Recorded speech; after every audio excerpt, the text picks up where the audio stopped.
But at the time of the hiring of the color commentary, no. I put in my decade, man. Yeah. Like, you know, like this is not a guy that just walked onto a studio or an arena and got a job. It was put in my work and I'm proud of it. Feeling the paratha nap after, right? 22, man. That's my age. No, I'm talking about like I get the paratha nap now.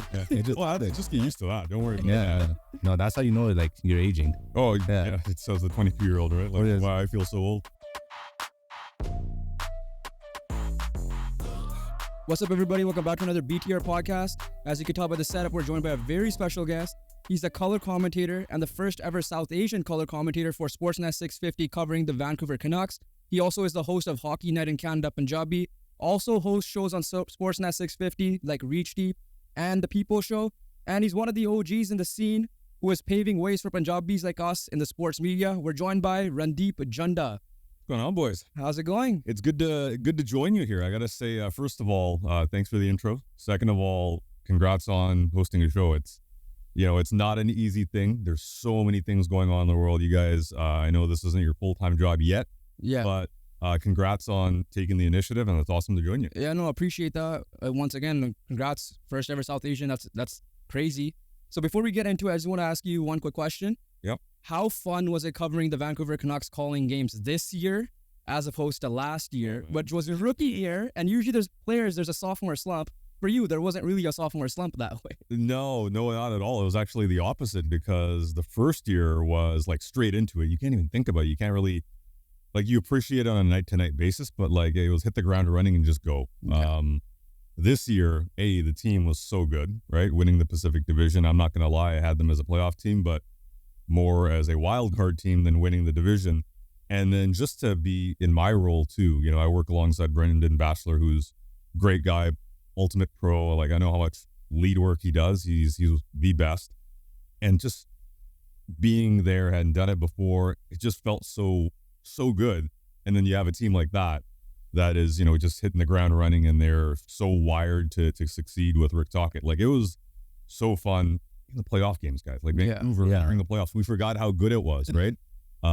Whether you're in the building, whether you're on Scott Road, it doesn't matter. Like, there's so much awesome kind of vibes in this city, in this entire area. So it was awesome. It was like, I know a lot of people in the city loved it too, but for me, like, covering the game for 15 years, it was crazy. Yeah.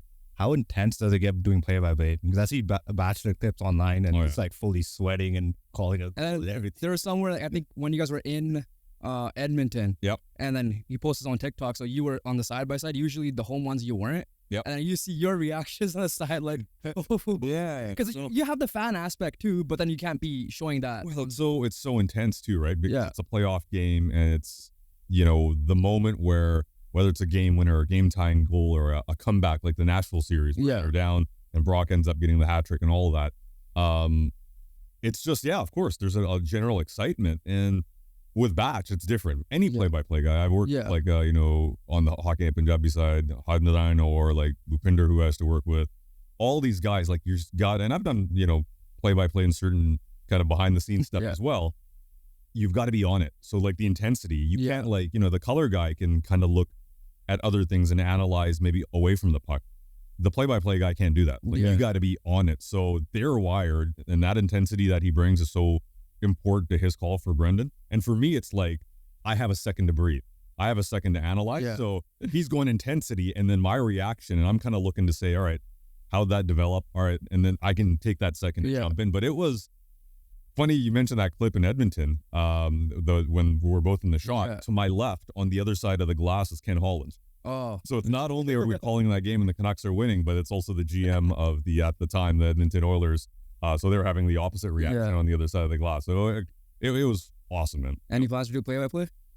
Or is it too? Never say never. Yeah. I've done stuff, on the Punjabi side, I've dabbled a little bit in the past. But I look at it this way. I think for anybody in our profession, never say never, and always try to add to your skill set. Is the funniest term, hockey term in Punjabi, a chapea shot? So it's... I don't use that one. That's a hard one. And that's when he started off with. I don't mind that one. Like, some guys say it. I don't really use it because it's not a part of my vocabulary. Yeah. But we get that one a lot in the community. People will be like, They love that one. But yeah, you know what the beauty of our Hockey Night Punjabi show is? We can hopefully people like it, right? Yeah. Hopefully people like the way we use the language, because the most important thing for me is I want to be respectful of the language. Yeah. The language has given me my career. Yeah. I started off in Punjabi. So whenever we're coming up with our own Hockey Night Punjabi-isms, we try to make it fun, but we don't want to we don't want to make it gimmicky or tacky. So it's kind of finding that fine balance of hey, let's play. We're still tipping our cap to the language, right?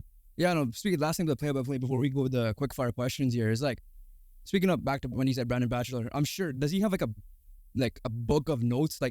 There's a clip of Peter Drury, obviously people that don't know, is iconic soccer commentator. And he has this page, it's those cheat sheets you make in school, those ones you're allowed on tests, and it's so small and you have one page. It's this is all the stats, this is the families, fun facts, his family details, his player history, and all that. Is it similar in that aspect? So we both have our notes. So Brendan he's been doing it for for the Canucks for longer, since we launched the station in 2017, Sportsnet 650. So he's got it down to an art form. He's got 2 pages. Yeah.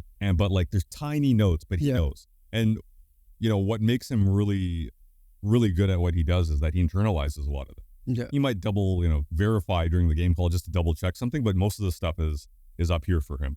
For me, I'm a little bit more stats heavy, so most of my stuff is going to be number centric, maybe some notes. I have my sheets too, and I have more than 2. Yeah. He's just more efficient in doing his notes, so I got to get better at that. But so we generally have our notes to the side, but everybody does that in their own way, and that's most important. Is when you're calling a game, and if you're calling a game and you're referring to your sheet over and over again, you don't have time for that. So 90%'s got to be up here. That sheet's only there to kind of help you out a little bit every now and then.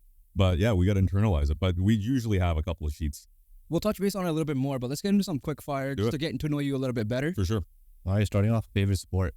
Favorite sports, hockey is obviously what I love, but outside of hockey, it's soccer.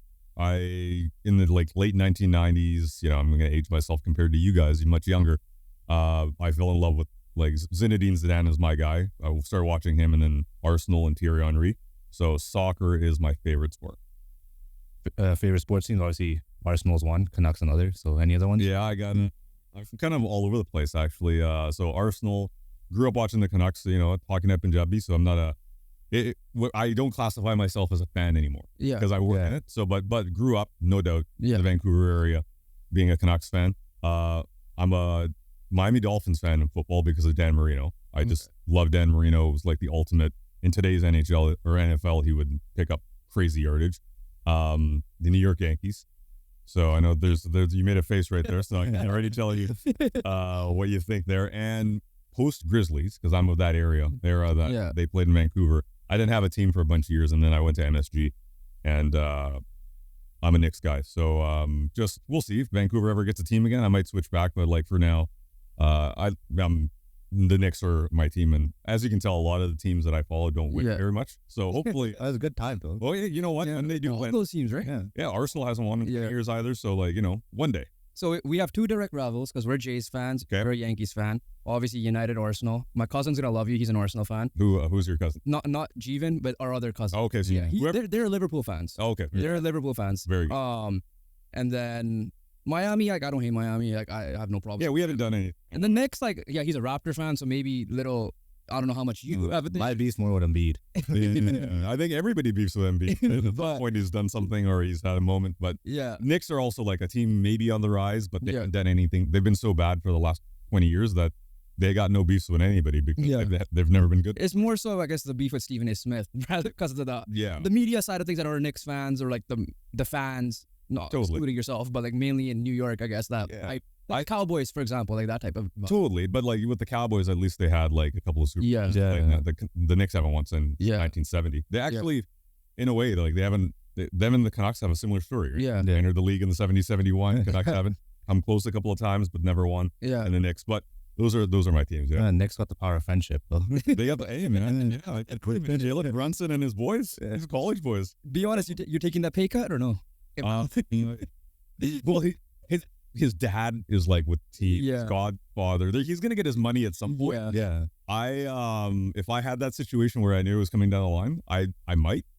not that much. Yeah, 100. Like that, like respect to him, man. It depends. I mean, at the end of the day, like it's easy for us to say it, because like, you know, if I was offered $1 million to be in the NBA, I would take it. Totally. Because it's $1 million for us. That's probably, you know, if we're doing regular jobs, right?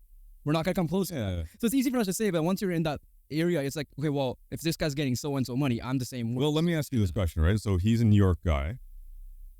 Playing for the Knicks matters to him. So if, let's just say the Canucks and you're a high-level player, you know you're going to get your money, and they said, we want you to stay, but, you know, we can pay you the maximum, but are you willing to take a haircut? And as a local kid, you're probably, and I want to play for this team. Like, you might have a number that you're willing to take less. His number was just a lot lower than... Lanta did not get a haircut. He went bald. Yeah, he did. Which is, like, respect. I love, as a fan of that team, I'm just saying, like, all right, this guy gets it. Plus, he's playing with his boys. Exactly. So that helps. And yeah. I will offset his godfather, like everybody. Right. So. Yeah. So the next one will be favorite athletes. Yeah, just going off the top of my head.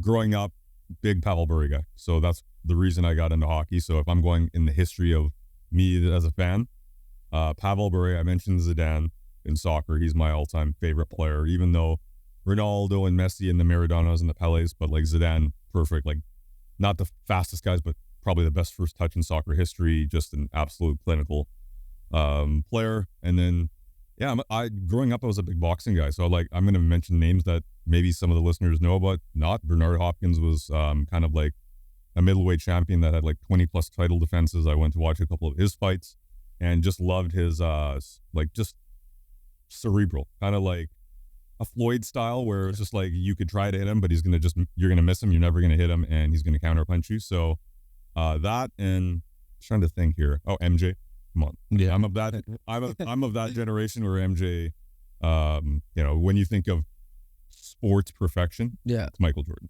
So the ones that come to mind, the 4 or 5, are probably those guys, and I feel like I'm missing a few, but like those are probably like, if we're going 4, that's probably my personal kind of favorites. Favorite food, Punjabi and other cuisines as well. I think, come on, man. It's got to be some sort of Italian pizza. You can't go wrong. And I'm not even talking about Punjabi pizza. You guys know how much I love that. But Shahi paneer pizza. Yeah, no. I like the other like tania. Yeah, I'm not a huge on the Shahi paneer sauce on pizza. Yeah, that's not. Just give me like a regular paneer is fine. Like. Punjabi style is fine. But I still want the tomato sauce. Yeah. Don't throw the Shahi paneer, the butter chicken sauce or whatever we call it on there. I draw my line. Yeah. Right. Outside of that though, I'm like big on pasta. I love a good pasta, and that's what I usually. Just to confirm, you are a vegetarian. I'm a vegetarian. Okay, so he's like, it's like that's right. Yeah. Pasta. I'm you know. Beyond meatballs. Yeah. So what's your favorite Indian dish then in general? Is it the classic, like we said, shahi paneer? Or No.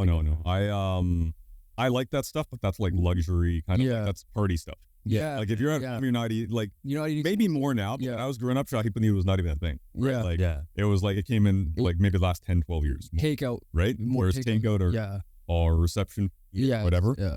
I gotta go through here. This is a tricky one. It depends.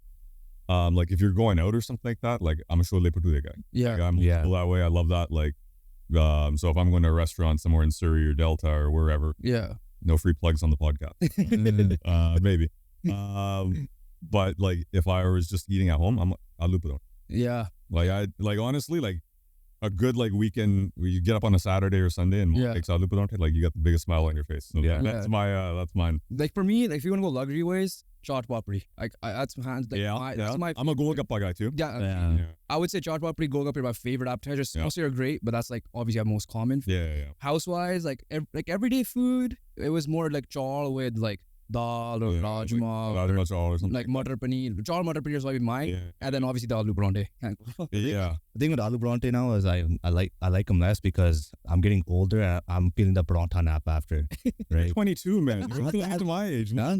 Like I get the paratha nap now. Just get used to that. Don't worry. Yeah. No, that's how you know like you're aging. Oh yeah. It says the 22-year-old, right? Like why I feel so old. Yeah, but you just eat slightly less.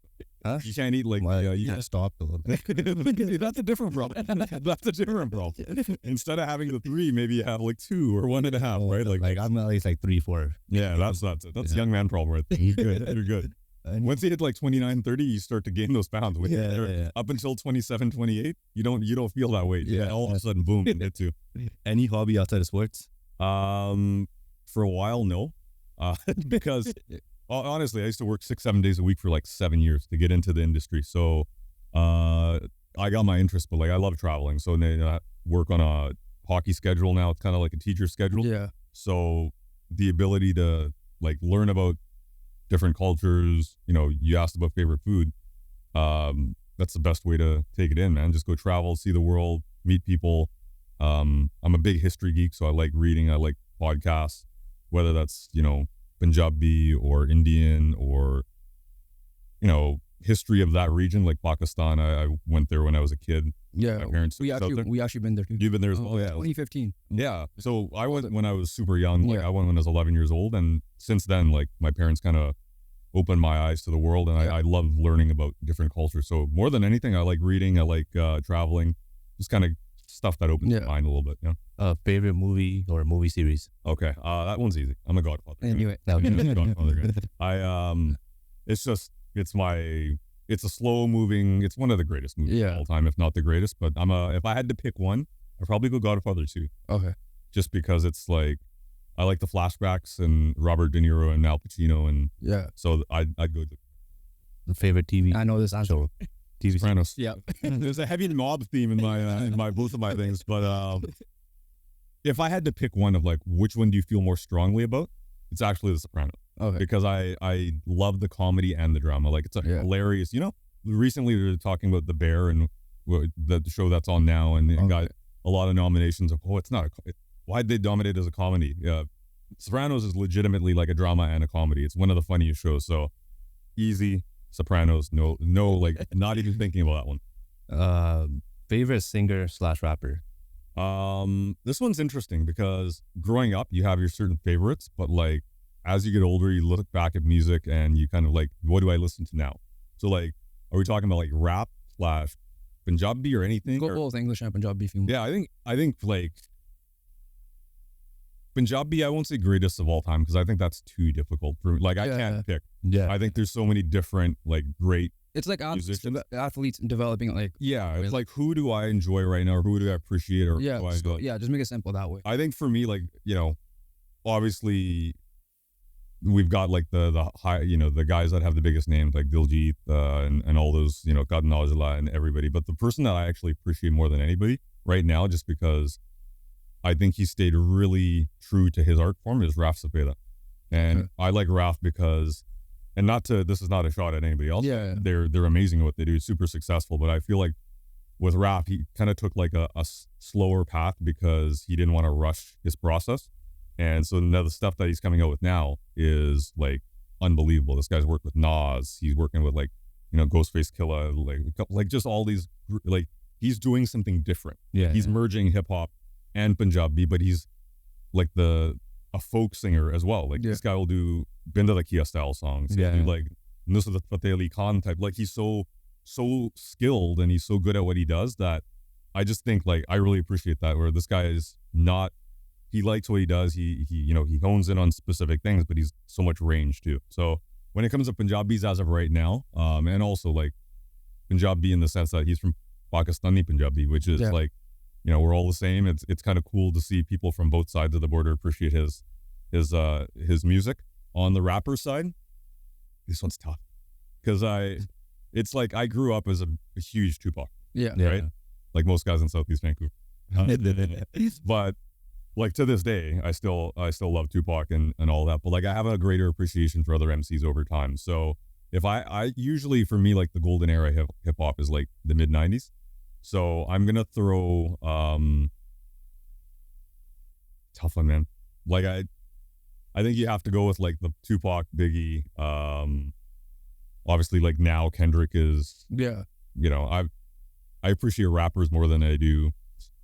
Kind of top 40-ish stuff these days. So like Nas, I think in his prime, Illmatic way back when. So I give you a bunch of names on that one. I was a little bit more. I was a little bit more clear with my rap is tough. Honestly, really difficult time zeroing on rap. All right, last question. If not sports media, what would your job be? Right? Yeah, that's a rapid fire. I can't even answer for you. So when I got into school, I got my degree in political science. I was big in history. Maybe working for government in some way. I got my degree in those things. I wanted to work in international relations, but travel was a part of that too, like working as a diplomat or something like that. But honestly, no idea. That's my guess. Yeah, but no idea. So that's perfect transition to the next question. Yeah, because since you got your degree and you kind of transitioned towards the media, can you just explain how that transition went from getting a political science degree to being in the color code? Yes, it's not a path I'd suggest to students out there that I came through. But it's funny how life works out sometimes, where even though I was getting my degree in political science, like throughout my childhood, I always thought about, man, I want to work in sports. But maybe in the 90s and the early 2000s, it was just like a dream. You don't know how to figure it out. You don't see other people at that point on TV in your profession of the same background. You're like, we don't do this, right? Like, exactly. So I think there was always a passion. I just didn't know what the path was. So, I'd go through school, got an opportunity and kept my, kind of hobbies going. I was big on soccer, and I met somebody who had their own soccer magazine. So I started just chatting with them and saying, hey, would I be able to write? I want to dabble in this space. I want to try some things. And they said, yeah, sure. So I started writing some stuff, wrote a big story on Thierry Henry. I remember smaller stuff as well. And that just kind of kept my passion going of all right, I'm doing something in sports. And after I got my degree, I did an internship in Ottawa, came back. I was not sure what I was going to do, and a job popped up for Omni News as a researcher. It was the most entry-level job in the newsroom, and I was like, I've done research for government and for a bunch of other stuff. So I applied for this job, and that's what changed my trajectory, because I started working media, and the boss that hired me was a guy named Bhupinder Hundal, who is from Surrey. He's now running global news, but he's also somebody that was coming up on Omni and Omni News, and he was, he's my mentor to this day. I was golfing with him earlier today, right? So we keep in touch. He single-handedly had the biggest impact on my career outside of my own work. And he said, you know what? Just learn the profession. I understand you don't have any experience, but be a sponge, learn, and you'll get your opportunities if you do a good job. And yeah, after that, just year by year, first year I got promoted once, second year I got promoted again, and just started working my way up. And eventually, Hockey Night in Canada Punjabi came around, and the rest is, I got that opportunity, and that's where it really started. So before that all happened, how did your interest in sports become? Right, because some people are car guys, some people are sports people, they love sports, or they love movies and film. How did sports pique your interest as a main hobby for you growing up? Yeah, my interest in sports, it was always watching it first, right? Yeah. Right now, the Olympics are going on. I remember the dream team in the 92 Barcelona Olympics, always watching the game. 94 with the Canucks going to the Cup final, Pavel Bure, watching it. But I was always as a spectator. Eventually that turned into I really like hockey. I'm going to get hockey cards, or ask my parents for that, or video games or whatever. So there was a moment where, sure, I watched it on TV. My parents watched it on TV. Maybe my dad was watching the Olympics, but at some point, that next step was taken, and it was probably through hockey cards and video games. I didn't play it when I was a kid. Growing up in the 90s, parents came to Canada in the early 80s. My mom did. My dad was a little bit earlier, and playing it wasn't really a thing at that point. Maybe later on it was. So my entry point into sports, whether it was hockey, baseball, football, basketball, are the binders of cards I still have at home that are laying in my garage somewhere. Yeah. So that's really where I started to become a stat junkie, of a random third line grinder. I know his career stats for some reason, right? And that's where it started for me, rather than actually hitting the ice. Did you play though eventually? Absolutely. Once you start going to school and you start really kind of leaning into it, basketball was on those teams. I played, hockey, more ball.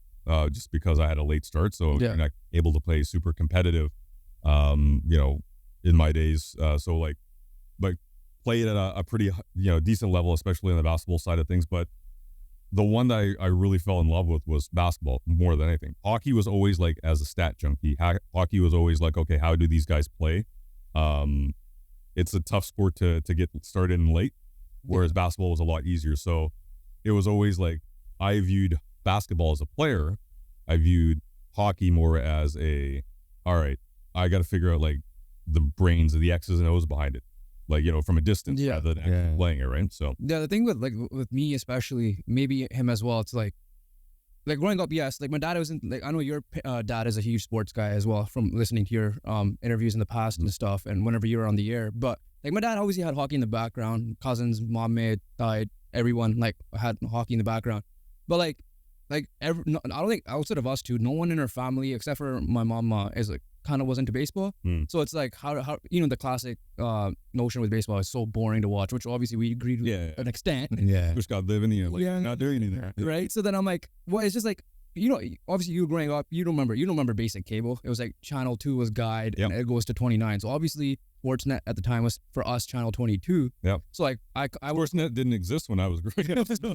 So like for us, and then so like I was a Carlton school kid, so our school ended at 3:30. So like by the time I get home, and this was like around this time of year, the Jays were obviously on. That's how I ended up being a Jays fan. He copies me. Big brother, man. But the same thing with like then once August, September starts, weekends, right? Yes, cartoons and all that are on too, but like again, channel 22, Sportsnet, soccer's on because like at the time EPL was big. Even like La Liga, they even showed replays, right? Eventually, same thing. I remember that my earliest point becoming a Laker fan, which is a weird time, was when they lost to the Pistons in 2004. And then football was like the last sport. That was because of my mom made me. But and then eventually, kind of the help of the whole YouTube boxing scene, but got into MMA and boxing. Right, so it's like, plus then like then watching those sports, it's like, yeah, you may have been a casual growing up because you're just watching the face value of it, but then once you like, I'm sure you're the same in this way where it's like, oh, what's now when you become a diehard, it's like, oh, this contract situation, cap. Like for me growing up, I'm like July 1st, yes, big Canucks are gonna sign people. I'm like, why did we not get Mike Camilleri and this guy, not knowing what the cap was at the time? So like that all piled in, that kind of like obviously. Like that side of things made it more interesting, rather than just physically playing it and physically watching. For sure. And a lot of those things are like, there might be an introduction to a sport, like you watch it the first time, or you get some cards or you get some video games. Like, the NHL series is something that draws people's attention, right? Like for a lot of people, maybe it's not watching the actual sports. Maybe it's you played the video game. You're like, oh, okay, I'll give the sport a try. Like it could be reversed. But I find my entry point into soccer of all things, like when I really got into it was like transfers and playing FIFA, Football Manager. Like it's a great way of kind of understanding the fan experience, because that's how you get into that watching the game. Like, hockey 94 was my entry point into it, right? Soccer, it was early 2000s with Arsenal, but then the sports that you like, get into, the ones that you're countless hours of just sitting on the computer, like researching stuff. Like the most random stuff you may or may not use in your life ever again. But you're sitting there, it's like going down the rabbit hole. That's how you pre-internet. When I was a kid, that's what hockey cards, video games, right? Like you would do the fantasy draft and you draft your own team and like you build your own franchise. Right? Like same idea. Those are kind of a way to continue on that fandom and get even more obsessed with the game. So even like for my when the Canucks started transitioning out of 2011, they kind of get a bad, obviously, interest got lost. Even though I was still a big fan, I would still follow certain things. But I wasn't my friend where she was like, hey, you want to do fantasy hockey? And back, at that time, I kind of flipped. It was like I got into basketball a lot heavier than normal, which was that Golden State era run. Obviously, bad time for being a Laker fan then, but like as a whole league thing, that's what kind of like piqued my interest. And then I kind of went down. But then once fantasy hockey became a thing, I started got into it again. Obviously, we don't sports bet, but like sports betting is now a big thing, whereas we have like cousins and like family members, friends saying like all of a sudden are kind of into baseball because that's the only thing on TV right now. Oh, how is this guy doing and stuff too? So it's like it is various different entry points. Totally. At that point as well. Yeah, and what's the beauty of it is that like your taste do change over time. Like I used to be start off as a hockey fan, which I still am, but I had peaks and valleys in my fandom too. Whereas like for a stretch, boxing was like my go-to. Hockey, like so over time, and now I'm like older and I have a career in sports. It's different, but I'm still a huge fan of other sports. Like hockey's what I work in, but I do radio all the time, and we talk about soccer. We talk about I did a thing with T20 Cricket World Cup in New York a couple of months ago. Like I love learning about new sports, and your tastes change, and it's always good to know about other sports as well, just in our profession, right? Where you never know what kind of opportunities come up in the future. Tastes change. It's always good to keeps you on your toes as well. So yeah, just roll with punches. So you mentioned how you got into hockey and kind of Punjabi. That was the start of thing. We'll talk about the Punjabi culture a little down the line. How did that transition you switching back to English media, going to Sportsnet 650, hosting shows with Dan Riccio, Reach Deep, People's Show, and other stuff, what you do with Brandon Batchelor currently with is in the booth, I think? Yeah. So like, how did that Sportsnet 650 come into place then? It was, so I'd been doing Hockey Night in Canada, Punjabi for, at that point, about 3 years. And then they were launching Sportsnet 650 in Vancouver. And I was approached about like, hey, we like what you do on the Hockey Night side. We see the personality, and we think you'd be a great fit on radio. So even though I wasn't doing stuff in English at that point, there was hey, we see what you could potentially become, and we know you haven't done radio, but let's give it a shot. And I was like, it was for somebody who had never done it before. I'm not gonna lie, it was something that was out of my comfort zone. But how many times in your life are you going to say, hey, Vancouver, a Sportsnet radio station has come to Vancouver and they want you to host a show? Absolutely. It's a no-brainer in your own home city. Yeah. But the Hockey Night experience was dope because it allowed me to open up more. Like I was, our segment Dudh Soda, which is our debate segment. I love doing that. And I joke with the guys now because I'm the host and I don't take part in the segment anymore. I usually lob the questions. Yeah. But I loved it because it was kind of my I love having arguments about sports, right? So I was like, boys, you better be ready today. Like I'm feeling it, right? And the guys would just kind of roll their eyes at me and like, I love that segment. Yeah. So that made me better for radio. It kind of prepared me to be like, different language, but you're able to express your personality a little bit more. You're comfortable being on air. And even though radio is different, you have 5-6 minute segments on TV, you go to commercial, you come back. Radio's 2 hours, right? An hour at a time, maybe a 30-minute segment. The format's different. It's a lot more talking. You have to form your thoughts differently. But I thought Hockey Night Punjabi made me a better broadcaster because it allowed me to open up a little bit. Maybe when I think we started, you're a little rigid, you're maybe a little shy. Yeah. But that Hockey Night experience certainly like just set me up better for radio. Yeah. So like, I guess the big difference between TV and radio, depending on which way you transition, like people might think radio is easy. You don't have, you're not going to be seen. You could dress up however you want. Obviously now I know Sportsnet 650 does the streaming side of things as well, but it's like, they're not going to see your body language when you say something, whereas they have to figure out from your tone how you're saying it, right? Totally, so there's like those type of differences as well. Yeah, the voice and the cadence is huge. When I started it, I listened back to, I don't listen to the show so much anymore, but even seeing the way you do, you make an argument compared to like the first year versus now, or even a couple of years later, like in 2019 versus 2017. Yeah, it's very different, right? You're kind of telling a story, you're kind of setting a path or weaving your way through a path, and with television, you have more visual cues, you have more, there's other things to distract, whereas on a podcast or on radio, no, your voice is, the way you speak, the way you set up something is really important. So even the little things where I found, I started hosting Hockey Night in a few years back, and that made me a better radio broadcaster as well, because I was guiding the show. Yeah. So like, kind of like you guys are doing right now, where, when you did your intro and you'll do your outro at one point, you get more, you're carrying the show more. You get more experience, you're getting more reps. That actually made me a better radio broadcaster, because now I was like, all right, I'm thinking of it differently. But those are kind of inside, kind of geeky media things. But it gives you more confidence to say, oh, if I can do this, doesn't matter, if it's in Punjabi. Punjabi is my second language. Yeah. If I can do this in my second language, there's no reason I can't do it in my first language, right? Plus you taking that job is like, okay, I was just this Punjabi guy that did hockey. Now I could open up. I know my MLB. I know my boxing, MMA. Now you said you're a big F1 guy. Yeah. But I would say though, NFL and all that. Yeah. I would say that like those are things I used to think about when I was a kid, where I was like, man, I know all these sports. I know like, you dream of like moments where you're able to talk about it, and then you get that opportunity to say, okay, now, you finding your voice is a thing though, right? Finding your voice, like finding, Stephen A is Stephen A.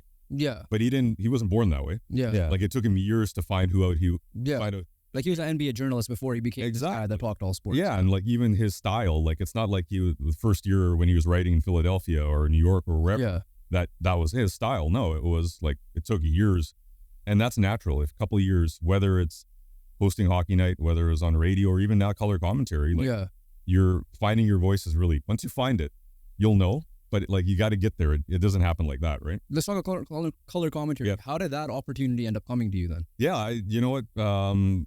I had done it on the Hockey Net Punjabi side. Yeah. For the first few years I was on the show, we used to do like desk analyst and color commentary. So I'd always had that background. So, you know, when the opportunity came up on the Sportsnet side, so quite simply, I just put my hand up and said, hey, I'd like to be in the running. And, you know, they went through the process and eventually said, yeah, hey, I'd been with the company for a number of years at this point. And they're like, let's do it. So the process itself was pretty straightforward, but that's what the actual, and I'd done some games with Batch previous years, like one-off. Yeah. And so there was not like it wasn't just like a random, hey, we're going to give you a chance. It was, we're glad you're interested in this and you've done a good job when we've needed you in the past. So I would jump in. So, I think the key there is like, sometimes you might not be sure in the moment, like, man, calling a game, it's a big deal. It's very different. But those opportunities that came up and they needed me, I think me and Batch, the Eastern Conference final during COVID, it was Tampa Bay versus the Islanders. Yeah. There's a few other games. We did the Florida versus Vancouver Kodak Black game. That one really, like, that's the only reason I remember that game, because that viral clip. Yeah. Like there's a few others. So I had a bit of like here's what I've done. And obviously the Hockey Night Canada Punjabi stuff. And then after that, those were the hard part comes in. Yeah. Right? Like those are as a one-off, games are fine. You do your prep and then you leave. Yeah. And you go back to your normal job. It's once you get the job, it's like you have 3 games, 4 nights. 29 teams to remember stats. And you gotta 29 other teams. Yeah, the Canucks, Yeah. The Canucks, you're there at practice, but like, it's Carolina to LA to Columbus. You got to internalize those. And that was the first year, we were talking about the first year versus the second year. Yeah. First year was just getting used to that, where, man, this comes in fast. Yeah. Yeah. Second year, it was, all right, I got this now. I understand, because doing 1 game a week on the weekends on Hockey Net is one thing, because you're doing 2 games, really, doubleheader.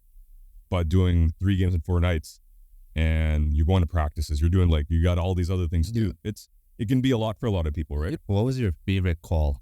Just like Punjabi and English. Favorite moment to call. So it's hard to not say the Benino way, because really that changed all of our lives. Yeah. So I think in terms of the favorite call has to be that one. So I wasn't on the call with that one. It was Harnarayan and Harp on that one and Bhupinder, but like that one, I think for me, that was the one where it just changed our lives. We H has done an amazing job on the English side. Harp's doing his thing, Bhupinder, like all of us. It was the moment we even go back. I talked to Ian Cole last year, and he's like, my daughter still, or his little one was like playing. They're playing it for him on the phone at home, and like he said, Benino sent it to him or something. Like this is talking about like over 10 years later, which is wild to say, right? Yeah. So it was cool, but even like beyond that, I think like. One of the things I'm most proud of is not a single call, it's a single day. So one day, I did 3 games, 2 in Punjabi, 1 in English. And that makes me proud, because it's like, and growing up, especially in time and a place in history, there was always a either or. You have to do this or you have to do that. You have to speak Punjabi or you speak English. Yeah. When I was growing up, that was what we felt internally. Yeah. Right? Either you're Punjabi or you're Canadian born or whatever, right? The Punjabi, we kind of like spoke it at home, but we didn't speak it anywhere else. Whereas now, like to be able to do 3 games, 2 of them in Punjabi, call a game on a Canucks game in English, it's like, no, you can do both. Yeah. There's no reason in today's day and age to have to choose one. We might have, when we were younger, maybe we didn't have the confidence, maybe society wasn't at that point where they'd accept it. Now, we're at a situation where it's like, no, if you speak Punjabi, It's a superpower. So one thing I do want to ask is, like, you mentioned right now that you did Punjabi and English in one day, like 2 Punjabi games, 1 English game. Yeah. Like for us, like we're Canadian born, you're Canadian born. English is probably more natural, but like when we talk with grandparents and stuff, that's definitely more naturally Punjabi. But like when I'm talking to him, for example, unless I was coaching him in soccer and trying to use that language advantage thing, there is like it feels weird talking Punjabi with him, unless like I said, the coaching thing, or if we're in public somewhere. How is that for you? Because like on the spot, if someone were to ask me on the spot, speak Punjabi, doesn't feel natural. It just feels like I'm scripting something. But like how do you transition, especially you still do hockey and Ganda Punjabi while doing radio and Canucks commentary like every day type thing? Yeah, when I was younger, like Punjabi was a in the house thing, and some of the I grew up in Killarney, which is pretty Punjabi, historic Punjabi area in the Vancouver area. So like I had Punjabi friends. So at school we'd speak a little bit, but as I got older, I started speaking more of it. Maybe it was types of friends I had as well, but as I've gotten older, I actually speak it more. And part of that is because I essentially kind of live in 2 languages. So like originally it was, when I started Hockey in Canada Punjabi, it was, you're kind of like translating on the fly. You're thinking the game of hockey in English and you're just kind of like processing it, spitting it out in Punjabi. Now what I do is, and this is kind of the crazy thing, is I think the game in both languages. And that sounds probably weird to a lot of listeners and maybe even you guys, but like when the game of hockey is being played, I'm actually thinking about it in Punjabi sometimes. And that's natural. So when I'm on Hockey Night in Canada Punjabi, I'm not necessarily, it's a natural transition. It's like, all right, we're watching it happen. I'm thinking it, the words come out. Sometimes going back the other way, like if I have a game on Sunday and radio in English, sometimes I've had a couple of moments where I'm just like, all right, I'm still in Punjabi right now. I gotta flip a switch, but mentally, like, all right, you're not doing that show. So it's not a huge challenge anymore, but I remember when I started doing English again, after going Punjabi solo, it was a bit of a change. Like I felt like I was kind of searching for words at times, which is weird because I'm born and raised here. Yeah. But you think the game in a language for so long, even though it's your second language, that game is processed that way in your mind. Now, I think it in both. One last thing I want to ask before we move on for the color commentary thing. Sure. Obviously, this is the negative side of things that'll come in. When you were hired, you're a Punjabi guy. Was there mentions in your Twitter or X now, whatever, social media in general, articles like, oh, this is just even though you've been in Sportsnet for a while, like a diversity hire, PR hire, like when Emily Castengay was first introduced as the AGM for the Canucks, she was asked that too. Like, if I felt like it was a diversity hire, I wouldn't be here. Yeah. Did you ever have that situation where like, oh, you're replacing Corey Hirsch left or all that Gobi, just to make room for a Punjabi guy to come in? It's at the beginning of my career when I was working Hockey Night in Canada, when I started there, I think I was a little bit more, when you're at the beginning of any profession, you're more sensitive to that, right? You're working, you're grinding as you're accumulating experience, expertise, whatever it may be. But at the time of the hiring of the color commentary, no, like I put in my decade, man. Yeah. Like, like this is not a guy that just walked onto a studio or an arena and got a job. It was, no, I put in my work and I'm proud of it. Like this is something that I learned. I walked into a building knowing very little in a profession. I learned, I was a sponge, and being a hockey person, being a media person, do your mentions fill up with opinions? Of course they do. But in terms of like, did I ever feel like I had to give any of that attention? No, because I know how much work I put in. I know how much the people around me on the professional side, how much guidance I've gotten over the years, the bosses who have believed in me, whether it's on the Sportsnet side, the Omni side, like they've seen me work and grind as well. So I don't pay attention to that because I know in today's day and age, there's going to be a lot of that. And not only for myself, but I see that with other friends that I've seen them. I'm not even like, take the spotlight off me, other people in the industry that have been working hard over the years. And when they get slapped with that label, of course it takes you off because you've seen the blood, sweat, and tears that they put in. So, but I don't pay too much attention to it because your story, the amount of work you put in, how much the people that you're accountable to or work alongside you shoulder to shoulder, they know that. So I'm very much like that. You mentioned about Emily Castengay, same idea, right? Yeah. Like, if I'm good enough for the job, I want to be considered for it. when I put up my hand, I'll put my hand up. I'm pretty aware of what I'm good at and where I want to take a chance, and where I want to grow. So I don't believe, even though the noise is out there in today's day and age, I don't really pay attention to it at all. Okay. Obviously, you're doing hockey right now. Yeah. I'm not saying you're leaving your job or anything, but if there is a time that, not an opportunity that pops up, but like just to say if there's a time, if you were to pick another sport that's not hockey, what would you cover? Like whether it be as a beat writer, and just you're covering one sport specifically. Okay, so radio or commentator. If I had to pick one, yeah, that's a tricky one, but I love all sports. Like my favorite would probably be soccer still. Yeah. I feel like covering the global game, whether it's the World Cup, whether it's the Euros, whether it's the Premier League, whatever, whether it's like, calling a game in the MLS, doesn't matter. That'd be an amazing kind of thing for me, just because I love the sport so much. So as you said, I'm not leaving, but if I had to pick another sport to work it in, for sure it'd be soccer. You've been in the game for a decade plus now. Yeah. What are your overall thoughts? Not just Punjabi, just overall thoughts as the media. How much has it evolved when you first got into the business to now? Yeah, I think a couple of things, right? Like the entry point into media is, I think this is an example of like, if you have a passion and you've got the drive and you can put the hard work into it, the world is right in front of you. You can create your own content. You guys have been able to do that. You've been able to get the views and share opinions. It's a lot of people out there doing it because a lot of people have that passion, but you're going to get as far as you can put that effort. You're not waiting on somebody else. People have made careers that way. And so I think it's a good time for young people, or really any age range, to get involved. There's people that are like mid-career journalists, sports journalists that used to be writers before, and maybe they got laid off from their newspaper and started doing stuff on YouTube, and they're a bigger hit than they've ever been. So, there's opportunity out there.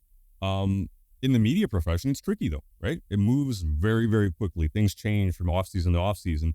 So I think there's a lot of opportunity at the starting point, but in a country like Canada, where there's, two big networks on the TV side and big platforms, there's a lot of competition. So it's a competitive business at the same time. So a lot of opportunity, a lot of creativity. I think if you've got the ideas, if you've got the drive, if you've got the effort, it's a great time to get into this industry. But like for anybody that's worked in it, also at the same time, you still have to have that drive. Like, of all or die is the quote, right? And that's very, very true in the media landscape, whether it's news, sports, or whatever, because you have to keep on improving. You just can't be stagnant. Hey, I'm an on-air reporter, TV reporter, I'm done. That's not the way the world. You got to be multi-platform. So it's an interesting time. If you're creative, it's a great industry, but you also you have to keep on learning, because it just doesn't stop with one thing. Yeah, because obviously this is not the fault of their own. You are obviously friends and have been on the show, Halford and Brough. Sure. They got laid off before joining Sportsnet, so there's that part of the dark side of media. I've been laid off as well. I got laid off by Omni News before, when I got my job there. Oh, okay. And there were cuts there, so at the time, I was still doing Hockey Night, so that was the great thing. But like that's the reality of our business, unfortunately. But are you able to do multiple things? Are you able to show that, hey, I can do a podcast, I can call games, I can do TV, I can do it's just you're not going to get there overnight. It takes time, but especially for young guys like yourself, like always take the opportunity to learn. And this is an example that you guys are, but it's even in our, when you have full-time jobs in our profession, it's always good to always learn, because you're going to need it at some point, right? What are your thoughts on so that, like you said, we're podcasting, right? Yep. There's people that have we Sportsnet, there's TSN and all that. There's what are your thoughts on like ESPN, Fox? There's the First Take style, the debate show, a lot of negative thrown out there as well, compared to a guy like Pat McAfee, who's more positive. I don't think there's not much negative there. And but Pat McAfee's also kind of an anomaly because the way he hypes up all sports is hockey now too. But what are your thoughts on the different types of ways, and do you have a preference, or do you see a way that if maybe Pat McAfee's the style to go in the future? Yeah, personal taste. I don't get me wrong, I like a hot take. I think if somebody's got a well thought out one, but I feel like a lot of the stuff, and I understand, I've been a part of the profession long enough. the forced stuff where it's like we got to yell at each other just because we have to yell at each other stuff. Yeah. I'm not a huge fan of that. Like I like being, Reach and I did when we were doing a Reach Deep, we used to have like those, you can still be fun and you can still be animated, but it's not like the end of the world. Of course, but like for example, me and him had a heated debate about is Jamal Murray a number one option? Yeah. Like, have your opinion, right? Yeah. So like, I'm not like, the first take style is not the type, like if I were reviewing, I'm more of an around the horn guy, which is like, it's not as hot takey, but it's like, all right, people coming with opinions and like we gauge who's got the best one, but it's not like a dude yelling full lungs at the other guy, right? Like that's not my style, right? And like a lot of it is like fake. Yeah, people question if it's scripted, is it not scripted? Exactly. Like if it comes across as fake, I don't know if it's fake or not, but to me, it's just like, man, I feel like you're putting it on. It also comes predictable as well. Like, who's better, Kobe or LeBron? Like, you said LeBron, like, okay, now this guy don't say Kobe, it's obvious. Yeah, and it's like the same. You're going back to that well, and I get it. Everybody's got a profession. They're like, I understand, but I'm talking about as being on the other side of the microphone, right? Being as a listener, that's what I prefer or a viewer. But in terms of the profession, I think opinion is selling, right? Opinion is important right now, and that's fair. Like I've hosted radio shows too. Opinion is, people want to hear that, to be like, hey, do I agree with this guy or do I not agree with that? The way you can come about that opinion can be different though. As the guy on the radio when you were back hosting on 650 or even on Hockey Night in Canada Punjabi, you talk about the Canucks. You know how negative it was before last season. How, like, obviously everybody assumes that, like, the question is, oh, of course they want the Canucks to be bad. They could just rip on Elias Pettersson or, at the time, Boudreaux or whoever, right? Whereas, like, you guys for you guys, it's better if they're good because it's more positive.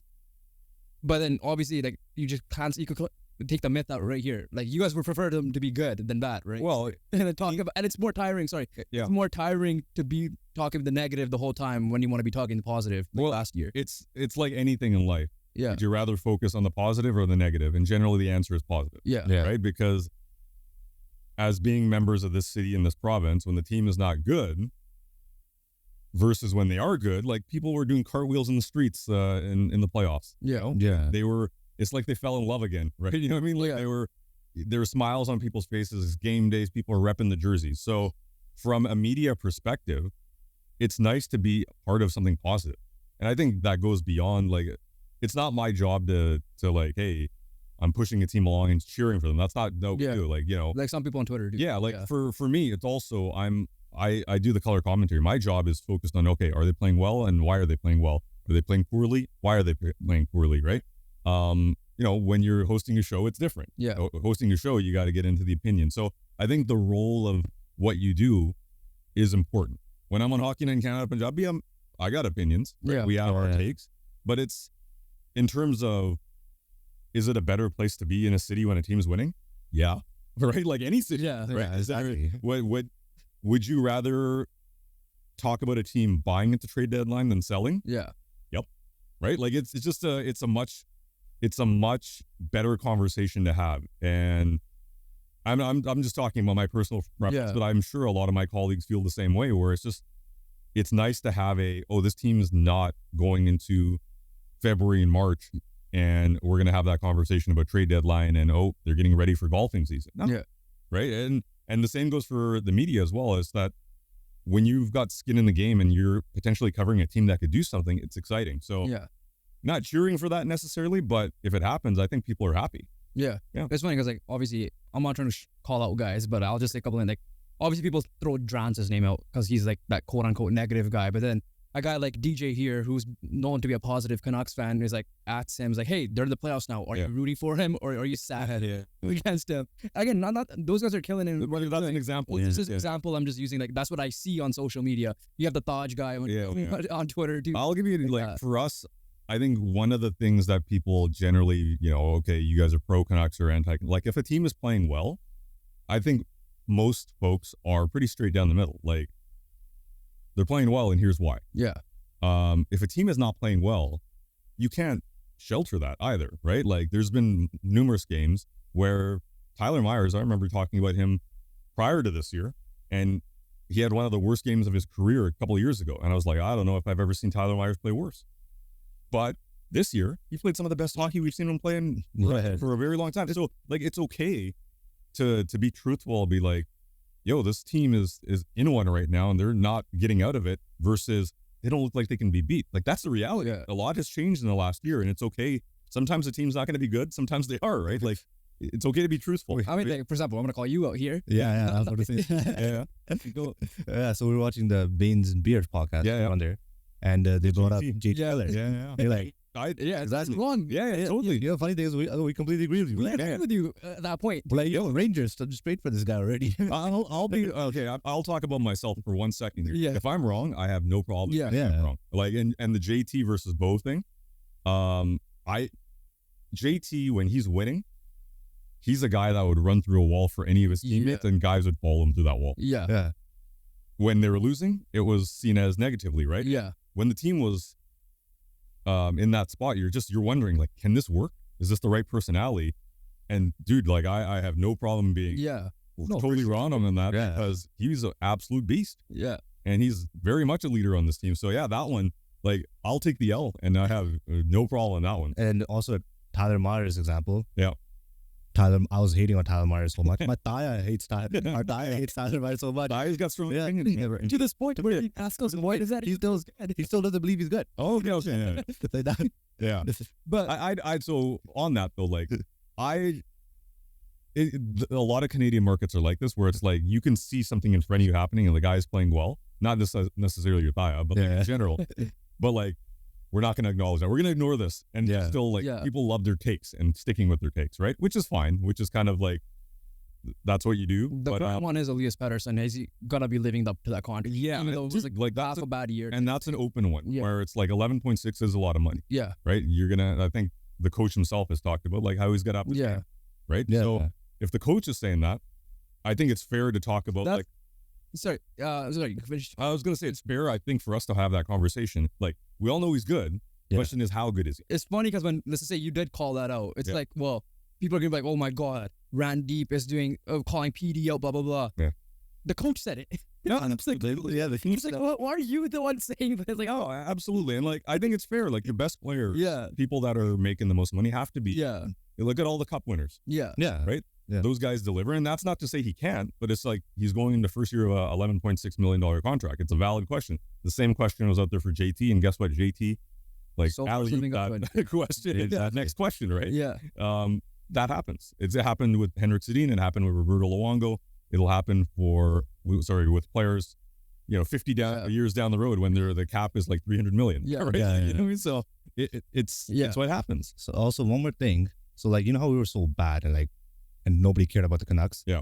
How much is it like, the fans are like, just don't want to believe that this team's actually good because they just like, at one point or another, they're just going to fall off for something. Afraid to fall in love because it's going to be broken again. It's the same idea. Plus, it's like they see the negative of Elias Pettersson because it jumped on the playoff bandwagon, and then it's like, oh yeah, it's terrible. Like, what the hell? Well, you know what it is though? I think a part of that is the first part, because when you're stuck in an era of nothing good's happening, you're waiting for the bottom to fall out again.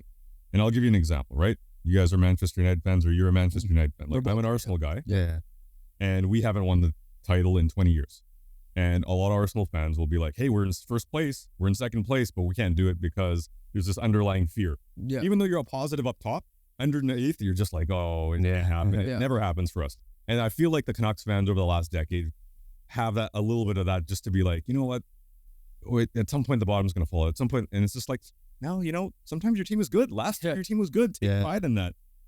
Heading into this season, there's been some changes, but the forward group is much better. You've got a goaltender group that's making 7% of the cap. Yeah. How many teams across the league would love that scenario where you got a goalie of the future potentially and a number 2 in the Vezina voting, right? Like, and defensively, like, Gonchar and Foote are your defensive coaches. Yeah. And they did a great job last year. So I think it's just the last decade has been a tough one, and it's okay to feel like, man, like, here we go again. But sometimes what was the thing in Ted Lasso? Like, the hope that kills you. Yeah, that's what I'm okay, funny question, because like, this is gonna be like a rivalry question. Sportsnet TSN. You alluded to it earlier. Yeah. There's 2 big networks in Canada. For sure. ESPN, Fox is the American version. There's no like rivalry amongst the personalities though, right? Like, it's not like you versus Farhan Lal. No, Farhan's one of the nicest guys. Like, he is legitimately I grew up like when he was working on TSN as well. He's not Punjabi, but like you still see a brown guy. Like, hey man, like I don't like the name's a little different, but like he kind of looks like us, right? So to now be able to like work shoulder to shoulder with them and a lot of the media scrums hanging out, awesome dude. Even guys that were originally on 1040 and then whether they're doing their own thing now or they switched over to 650 like Halford and Bruff. I'm on their show during the season. All the guys like it's all love, man. Like at the time when 1040 was going, there was a little bit of like back and forth, and there was a little bit of, I think the province newspaper called it radio wars and all that. So there was a little bit of like, I think friendly and sometimes maybe not so friendly banter back and forth. But like in terms of the guys, whether it's Farhan, whether it's, Drager or whoever. Drager, like some of the, like Chris Johnston is now on that side. He used to be on Sportsnet before. Anytime. Great guy, like used to come on Reach Deep back in the day. Like, so no, there's no, Bob McKenzie and like Sean work for Sportsnet, right? So his son's on the blue team. He plays for the red team. Right? So they're all good dudes. Yeah, it's like you can't really quote them when you're live on air, except if it's like a Rick Westhead story, because usually those are the serious ones. But to their credit though, like Drager breaks something. You know what? They're sometimes you just gotta. We said it on the radio, like hey, originally reported, and I know a lot of their markets like. With Elliot, like there's only so many Elliot reports you can ignore, right? Like he's usually breaking most of the stories. So I'm sure they give him it's just like the name rivalry, but like the people are just like best friends. Basically. And it's like if you go to like the draft was here in Vancouver in 2019, so it's funny. I have a photo. I took it. It was like all the insiders, like Bob and Elliot and Frank Saravalli. They're all hanging out together, and there's like 5-6 of them chatting. And we're all kind of like we all acknowledge we're super lucky to do what we do, whether we're hosts or color commentators. And, a lot of guys that calls games, right? Like, John Abbott used to be here in Vancouver. Now he's calling games in Ottawa. So every time I see him, it's just like, running into, we're all, the beef thing is just kind of funny as we play it up because of rival networks, but it's all love. Okay, so I asked you earlier about the evolution of just sports media in general. You obviously touched on how it is. Sure. What is it like? Now we're going to switch to the Punjabi culture side of things because you're obviously a big proponent to that. Absolutely. How's the evolution of like, not just Punjabi, maybe minorities in general, but Punjabi specifically in the media now, to once again, when you started decade plus ago to like now how we're kind of getting into that scene? Yeah, you know what? I have a pretty unique perspective because I worked on Omni. So like, behind the scenes where people were saying, okay, this is the Punjabi news, being somebody who's born and raised here and kind of navigating that space. But actually working there made my Punjabi better too. Yeah. So like being there, that made me a better broadcaster in Punjabi. But I think when I started, a couple of things, right? It was very news specific. Now, the Punjabi media landscape is sports, it's entertainment, it's music, you name it. And news is there, but it was kind of one-dimensional in the past. Where now, you have a real like variety of content. And I like, what we've been able to do with Hockey Night Canada Punjabi is that like, I think when we started that show on Omni, it opened kind of the eyes of people to be like, oh yeah, it doesn't always have to be serious news. It can be like entertainment. Yeah. And we're seeing that a lot more now with obviously with shows and people interviewing singers and actors and it's kind of proliferated. So I think over the last 10 years, it's changed, right? Where it used to be like a necessity of, oh, you need your news. Here's a Punjabi newscast. No, it's like you need any sort of content. Now it's out there. Yeah. It's guys like you creating it or stuff like that we do, whether it's for on air or YouTube, that if you have an idea, if you have an when we did a segment on the NHL All-Star game and Machine Gun Kelly was the performer one year, and we did our own segment where we're like, all right, if it was Punjabi, who would be the performer? And we kind of like did a little transition to Diljit. Yeah. He shared it, right? And he put it out to his followers, and later on that year, I think the next year, we had a campaign with him promoting his concert on our show. So like, it's just opened the doors of like what Punjabi media can be. I think maybe 10 years ago, we thought of it as like one thing. Now it's like, you can make whatever you want it to be. And that's cool because with that comes opportunity. Yeah. Ultimately, I know why the answer is, but like, why hockey? Is it just simply because that's the sport of Canada? And is it on the side question to that is, Is it mainly because you want to you don't want Surrey specifically, but Punjabi culture to be known as, oh, these guys are gangsters or these guys are this. Like, hey, listen, there's Punjabi athletes, there's Punjabi guys like yourself who's covering a sport, and we could do a good job in hockey, which is, we're field hockey, but we could do ice hockey as well. Yeah, the connection to the game, like, I get asked that a lot. Like, and from my experience, I think Vancouver plays a central role to that story. Even though Punjabis like hockey in Calgary and Edmonton and Toronto, the love in this city for the game, and like I think 94 for a certain generation had a big role in that, and 2011 for a younger generation, where it's just the demographic is such as where there's a lot of Punjabis here, and there's like, it's an easy game.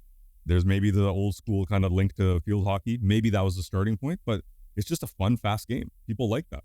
And why it's worked here, I think it's like, it's just, I feel like Vancouver was kind of like the launch point. People, when the Canucks are good, this is a fun market to follow. And we see it now, right? Like where, sure, you mentioned like every community has issues, whether Punjabi community, whether it's name a community, but we also have a lot of good. And I that was my biggest pet peeve when I worked in news. And I understand news has to focus on the negative stuff, but every time we would focus on something negative, the idea I had to do something positive and highlight a profile, an athlete or whatever would kind of fall down the priority list.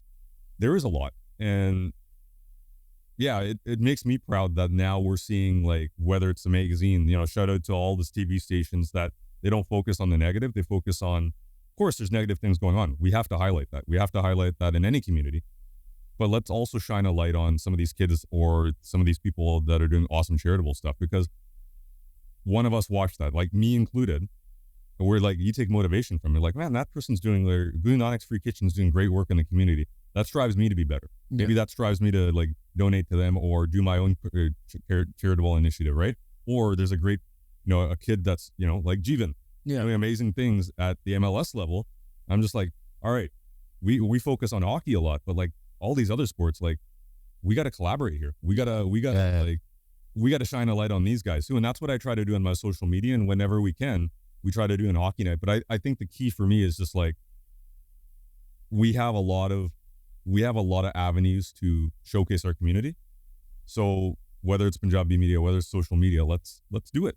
Right? There's a lot of good going on too. Yeah, which is why I love the page. Obviously, Upper Hockey's doing a great job for hockey side of things, especially. But Brown Ballers on Brown Ballers doing a good job there. Yeah. Because again, Jeevan was part of it. The Olympians that were called up and all that.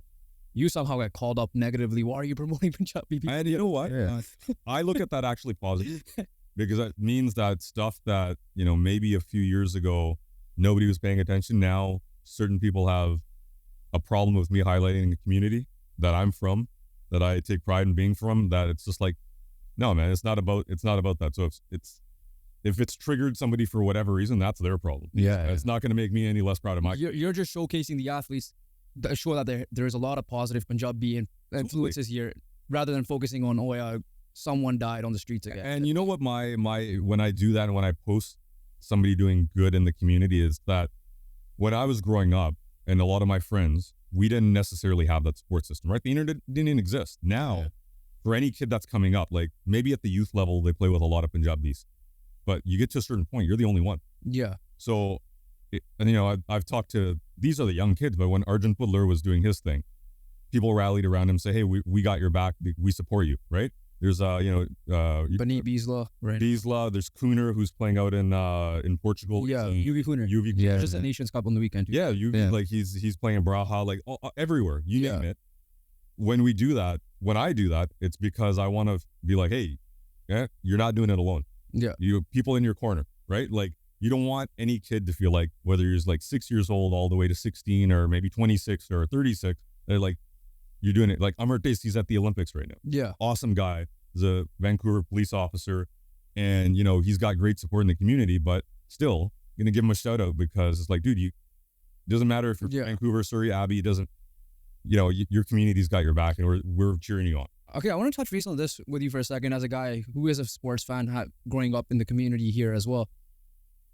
How are you surprised there's not that many talents out there growing up. Like obviously we had Robin Bawa, he was the first Punjabi guy. Obviously Arshdeep Bains is doing it now, Jajar Khera, right? Now obviously our cousin Jeevan is involved in the MLS side of things. Simpler, and obviously Satnam Singh had the NBA side of things. No one in the NFL but Sukh Chung for CFL, right? And then obviously Grady St. Lan Mangat and the Amrit Desi, who you just said right now. Are you surprised there isn't more across multiple sports? Or do you see a positive now that there is a rise in Punjabi athletes coming up in Canada or anywhere in the world? Yeah, you know what? One of the things I think there's more than we think there are. Yeah. Sometimes because we're so like in our own backyard and focus on local. Yeah. Internationally, and I was in Chicago for a wedding a couple of years ago. And my mama, my cousin was getting married, and he kind of made some introductions. There's kids and families that watch Hockey Night Punjabi in Chicago, and the Punjabi family came up, like, our son plays at a high level here in Illinois. Like, you know, I went to LA Kings, they had their South Asian night a few years ago, and a woman who's 3 kids, one of their kids plays in the AHL, Sahil Anwar, and then his younger brother and his sister, they all play at high levels. So like there's a lot out there. Yeah. It's just that, can we showcase it? And, you know, sometimes people are looking for attention, which totally understand too. Like, I think you have to be respectful of that too. If the person doesn't want that's something we're learning. Yeah, right? Which is like, but there are a lot of people out there, and even at the youth levels, like, you know, I love combing through NHL stats, but my off season is also like going through and seeing, okay, which kids are out there? Like, what sports? Who can we focus on Hockey Night in Canada, Punjabi, and shine a light on this next year? And I'll tell you, man, like, you look at certain leagues, you're like, yeah, I wish the numbers were higher. And of course, we want to see more people break to the highest. And that will happen over time. But like, the youth ranks are filling up a little bit more. They're going a little bit quicker, especially compared to when I was going through school. When I was at Killarney, Killarney was a good school, like, for sports, especially the soccer program. One of the guys that was a little bit older than I, didn't pan out for Canada because their youth system was a mess at that point. But he was the backup goalie on the 2010 World Cup team for Portugal. Like, he made it to a World Cup, and he was a guy that went. So like, we've got guys, and there's a lot of Punjabi kids that were coming up too, but they hit a ceiling at some point. That's still happening. You hear it from a lot of, but you're also seeing more kids break through, and it's just at high levels. Hopefully that happens. So I think kids are playing. It's just a matter of, like, I think the communities now, we understand what it takes too, right? Like, Arsh is a great example. His dad didn't have to play hockey. He was he came to this country, ended up watching hockey, and once they realized their kid was good, they learned, and they gave him the best training possible, and, you know, to this day support him fully. And I think we see more examples like that. That's going to inspire, and that's why guys like Arsh are so important, right? Yeah, I was going to say that too, because like, it's not even our parents' fault, because they were showcased this lifestyle in India, like, come to Canada, come to UK, US, wherever, go to school. That's what they dream their kids to do. Support your family. Yeah, like there was like putting food on the table was the priority. Yeah, absolutely. So it's like the best thing for the kids are go to school, get a degree, be a doctor, lawyer, accountant, engineer, or whatever. Right. Obviously now that's a little bit changed, because even talking to our own parents, because that's what they wanted, you know, for us to be too. But then when we sat them down, finally had the courage to say, hey, like, listen, we think as long as we put the work in, we could make this something bigger than it was. This was a year ago. My mom and dad now both have, like, I guess they're not in their traditional ways anymore. They understand the world is changing. So for example, you know him too, Derek Bossy, a good friend of ours. He coached him for the longest time, and mom one day was like, another guy that played at high level. At Middlesbrough, right? Like, exactly. Let's give the guys flowers as well. She's like, okay, damn, if I'd known you could do something out of this, maybe I would have put. For me, it was a little too late, but maybe for him, like, we could have put him through all those stuff that he went through, or Jeevan's gone through, and his siblings are going through, right? So it's like, I feel like the parents are now helping in that development phase of the kid, because like you said, Arsh's dad, perfect example, where now you could see a rise of people, not just locally, but all over the world. Sarpreet Singh, and all these guys that are killing it all over the world too. Yeah, and I think, you know, I have a real appreciation, I think most kids do, for what their parents have to go through, right? Like, it's tough, man. Like, coming here and putting, like, I even think about sometimes my parents' salaries when they work. Like, how do you raise a family of 4 or 5 on some of the jobs that, like, my dad worked in a sawmill, right?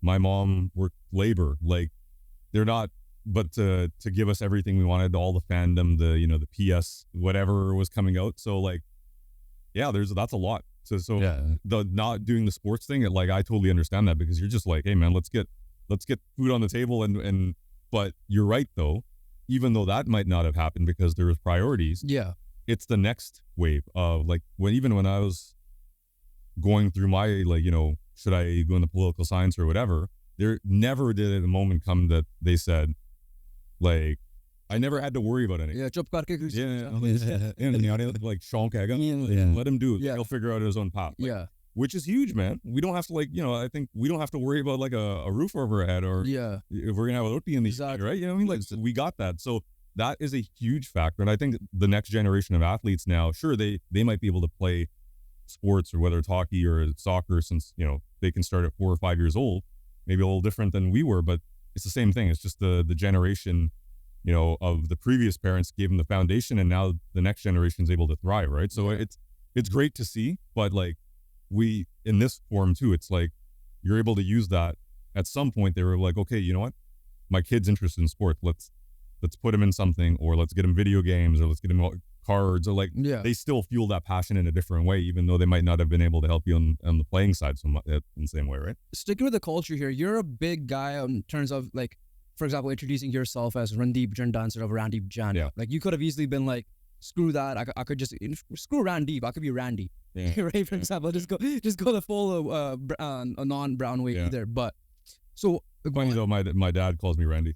But when he's pissed, he'll say Randip. Okay, why is that important for you? Because you could easily be on radio, and like when Dan Richo, for example, when you did Reach Deeper People show, Harman Dayal, like they say Harman Dayal, not their fault, like that's the way they say it. But you will say Harman Dayal, or you'll say, you know, or Arshdeep Bands and not Bains. Like, obviously, I need to be better in terms of introducing myself as Amrit instead of Amrit, because I'm just used to, because of all the teachers that are not Punjabi, for example, or like co-workers and stuff. So for you, why was that so important? Because we also had a friend on who had the podcast who runs Fit Nation.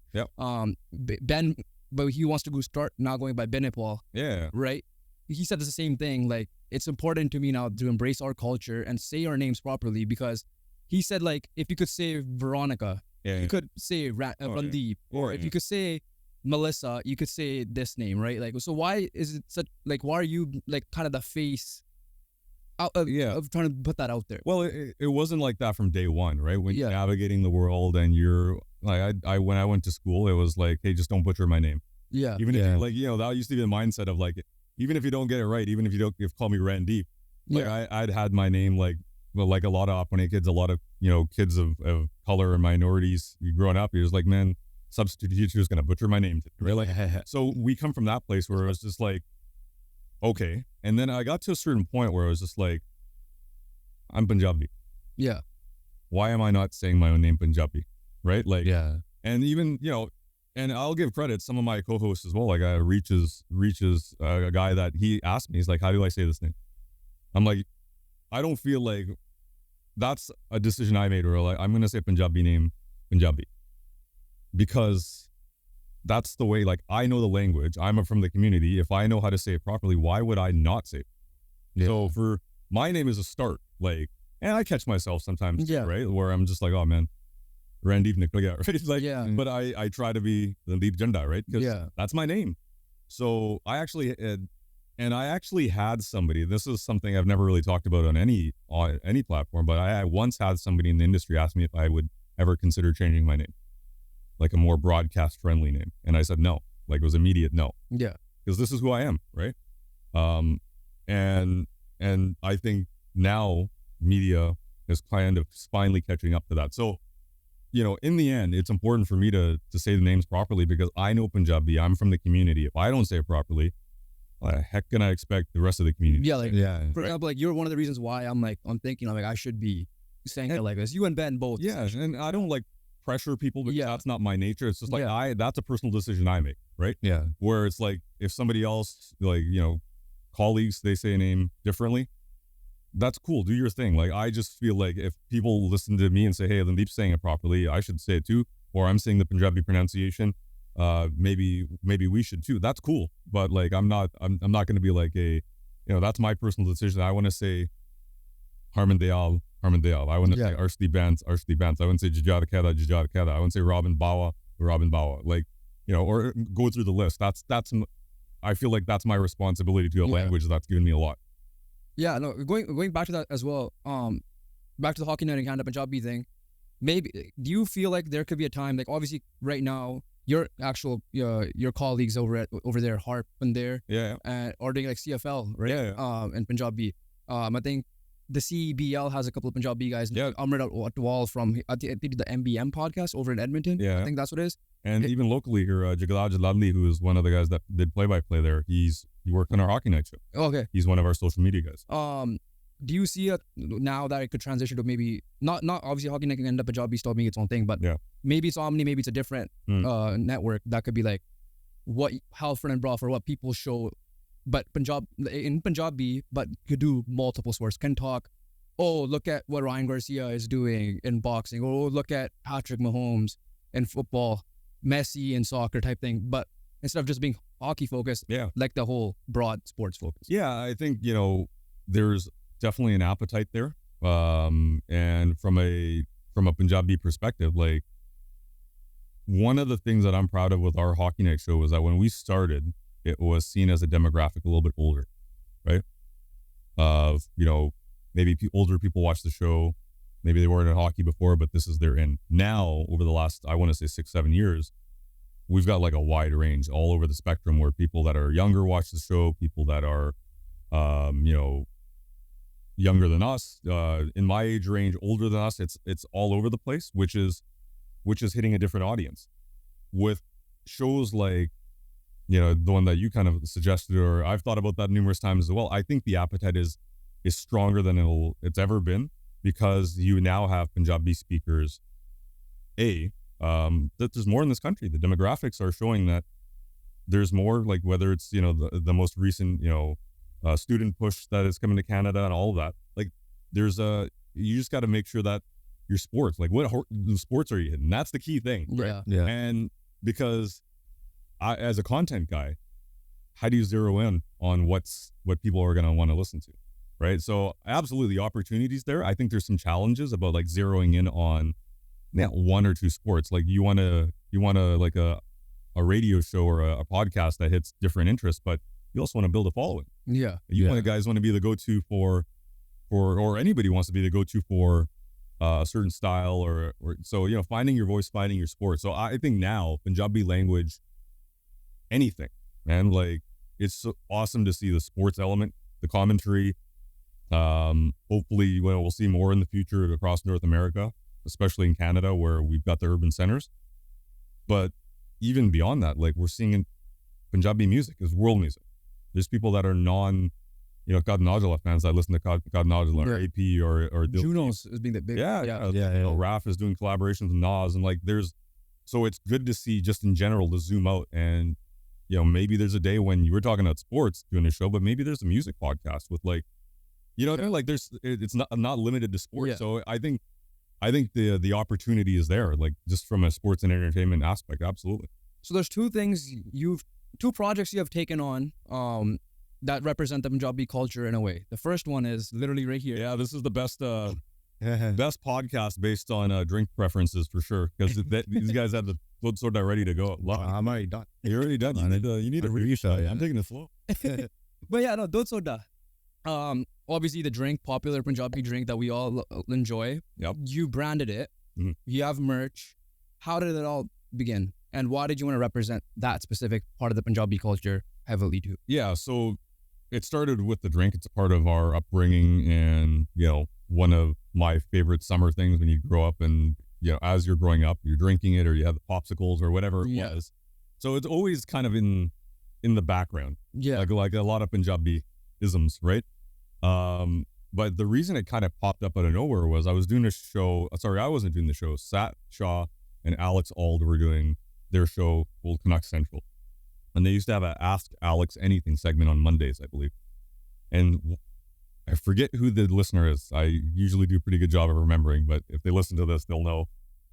They texted and asked, Alex, have you tried Dudh Soda?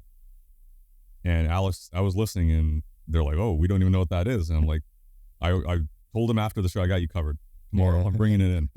Brought it in. We had an on-air taste test and Punjabis loved it. People were texting in from the community saying, oh, I can't believe you did that. Like you got Aldi to try Dudh Soda. Non-Punjabis were like, oh, we're going to try this. Like, okay, like, what does it look like? Give us an idea. So it started there. And then it just kind of, as I was doing my own show, people just kept on hitting me up with it. And they're like, oh, yeah, this is awesome. Tried it.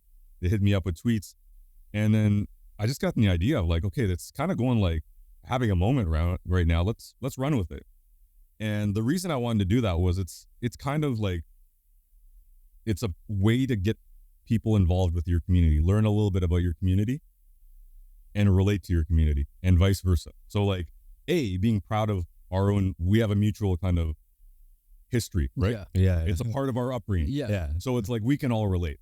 But it's not solely a Punjabi thing, because I've had so many people that are not Punjabi and say, oh, we tried it, it was awesome. Others like, oh no, it was not the thing for me, right? I can't do it. So it was more than anything, I just wanted to kind of shine a light on the drink. And then I decided, I was like, all right, from a merch perspective, let's have some fun with it. Like, it's a color that stands out. Let's do some fun stuff with it. It's kind of a creative outlet for me. I've always kind of been entrepreneurial as well and trying things. And I'm very much of the opinion of like, hey, you only live once, try stuff. Yeah. And if it works, it works. If it doesn't, it doesn't. And I've had fun with this. A couple of designs now. The Scott Road Sellies one, the Robin Bawa one.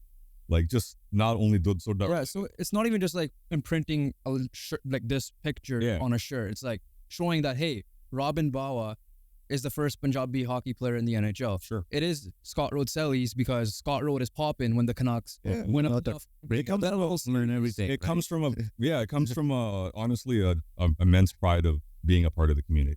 So anytime, even Dudh Soda, like, sure, we come out with and hopefully people like the designs, and it's a fun brand, the t-shirts and everything, the hats, but it's also like, I love my background. I want to share it with other Punjabis, but I also want to share it with people that aren't Punjabi. The same thing goes for the Robin Bawa t-shirt, and credit to Robin.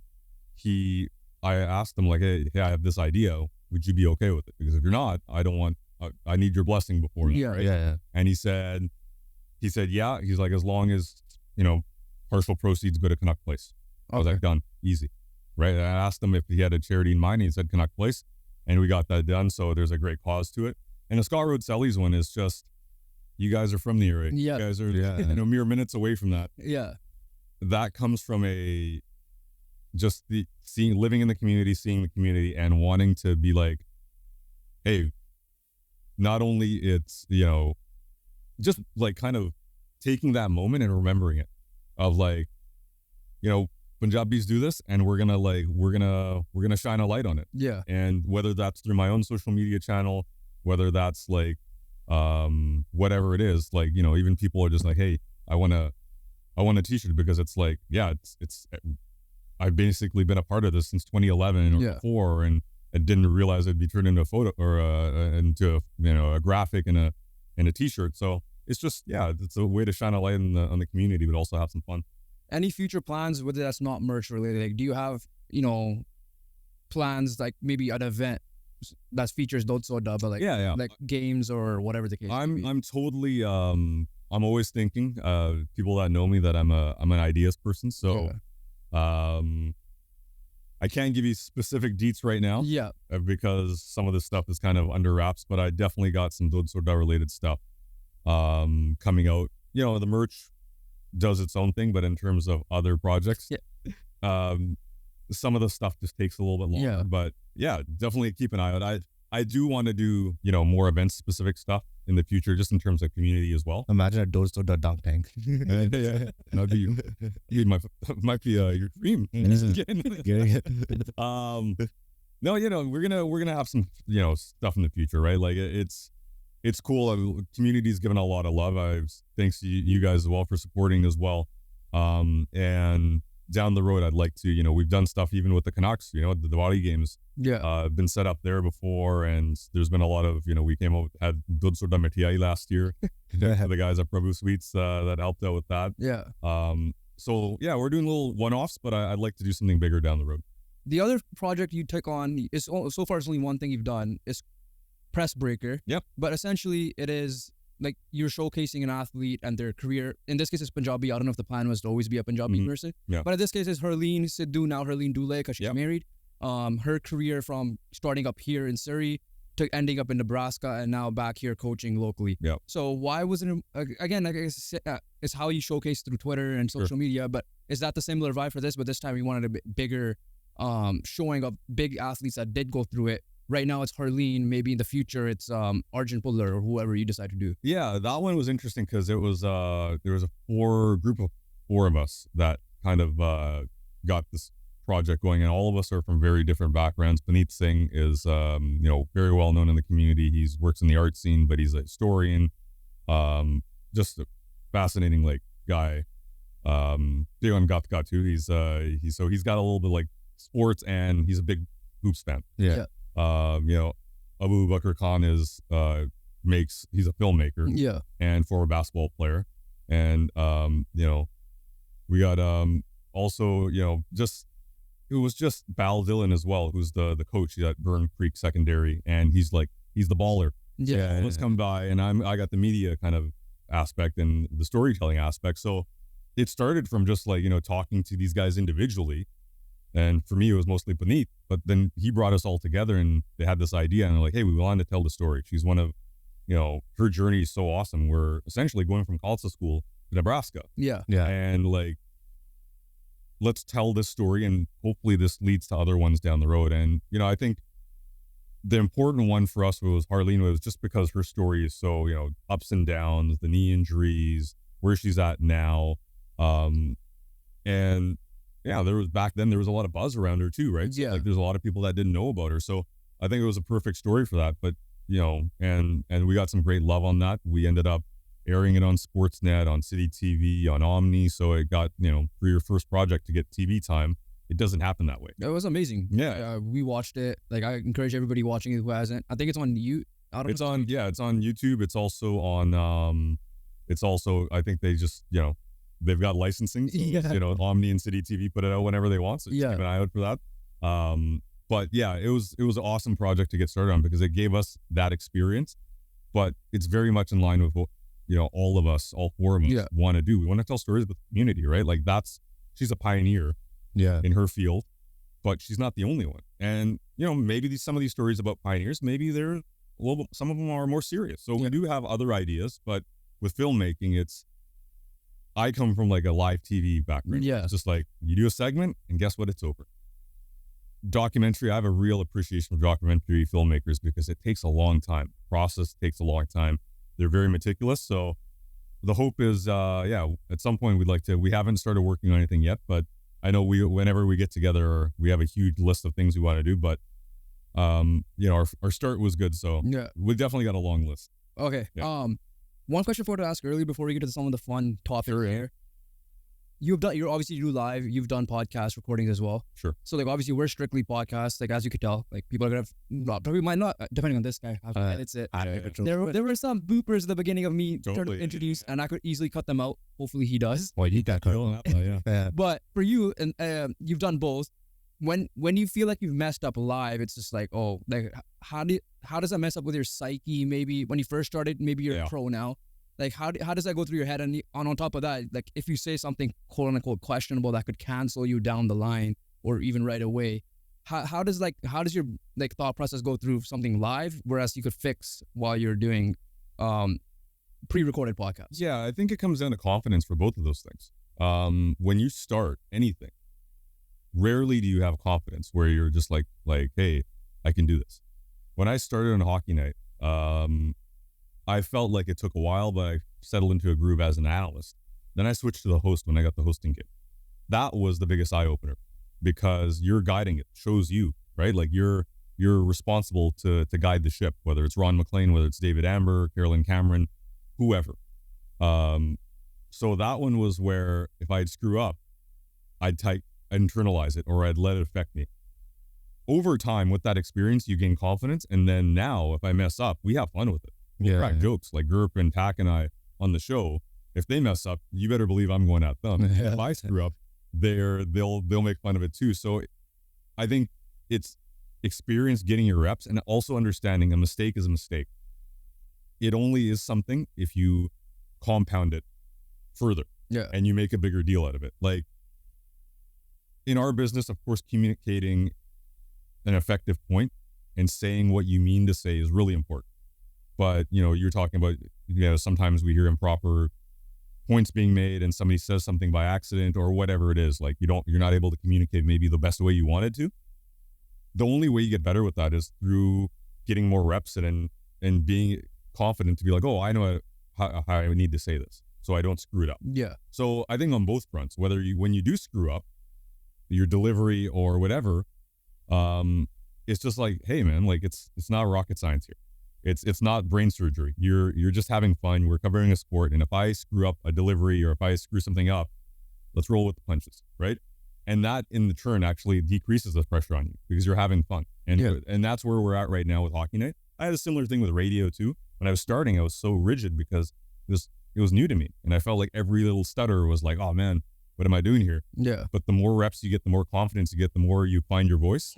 You don't think about it as much, and funny enough, you stop messing up. Yeah. So like the more you care about it. Yeah. Actually, I had somebody tell me this. The more you care, the reason you screw up sometimes is because you care. Yeah.